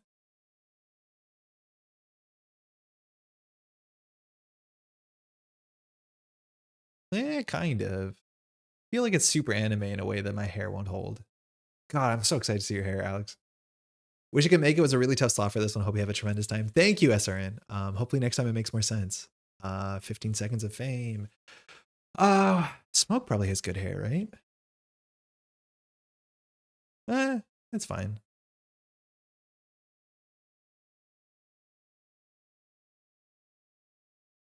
Yeah, same. Okay. Yeah, anyways, please do come up and say hi. Really do appreciate it. I know it looks busy, but not all the case. Geist haircut, Ren, that's probably the best suggestion. Huge thank you to all these names here and more for supporting the Metropole Grid. I'll be honest, Worlds might not have been on the docket this year. In fact, I'll guarantee it. It wouldn't have been on the docket this year with the way things are going, with all the stuff around here. If it wasn't for all the nice folks on Patreon that help support the channel. This is basically funding me to go out to Worlds to volunteer. So it's not only a thank you from me, but maybe a thank you to all the other volunteers as well and like help making a thing happen. If you want to support the channel, one of the easiest ways, if you just hit the like button on YouTube, it helps a heck of a lot if you leave a comment, hype. But otherwise, if you want to support the channel through Patreon, shout out to all these names here. And of course, our Daily Cast patrons, you can find a link below. We had a recent Sure Gamble patron joining. Let me just grab a name here. Don't know it off the top. Haven't had time to edit this, but I want to give a huge thank you to Shane. Thank you so much. And Esrai as well. Thank you so much. And Niels as well. Oh, today as well. Thank you so much for supporting the channel. Really, really appreciate it. We'll have some more time to make some more content, do some extra streams after Worlds for sure when things slow down. I really look forward to that because I know the content on this channel has been a bit sparse. On that note, stay tuned. Next week, we'll have another video up where Jeff joined on a Tuesday night to return to our tier list. So that'll be up. It's about an hour and a half of content. So hopefully you're looking forward to that. Have a super great time at Worlds. Maybe look for Film Fatale. I'm going to be looking for all the FFG stuff in the UK. Hopefully they have it and then I'll bring it back across. Hold on. What's Geist Hair like? I feel like that's what I got half the time. It's not super cyberpunk. It's more like how I looked when I was in high school. Anyways, thanks so much for hanging out. Hopefully we'll see you at Worlds and safe travels for those there. Take care now. Bye.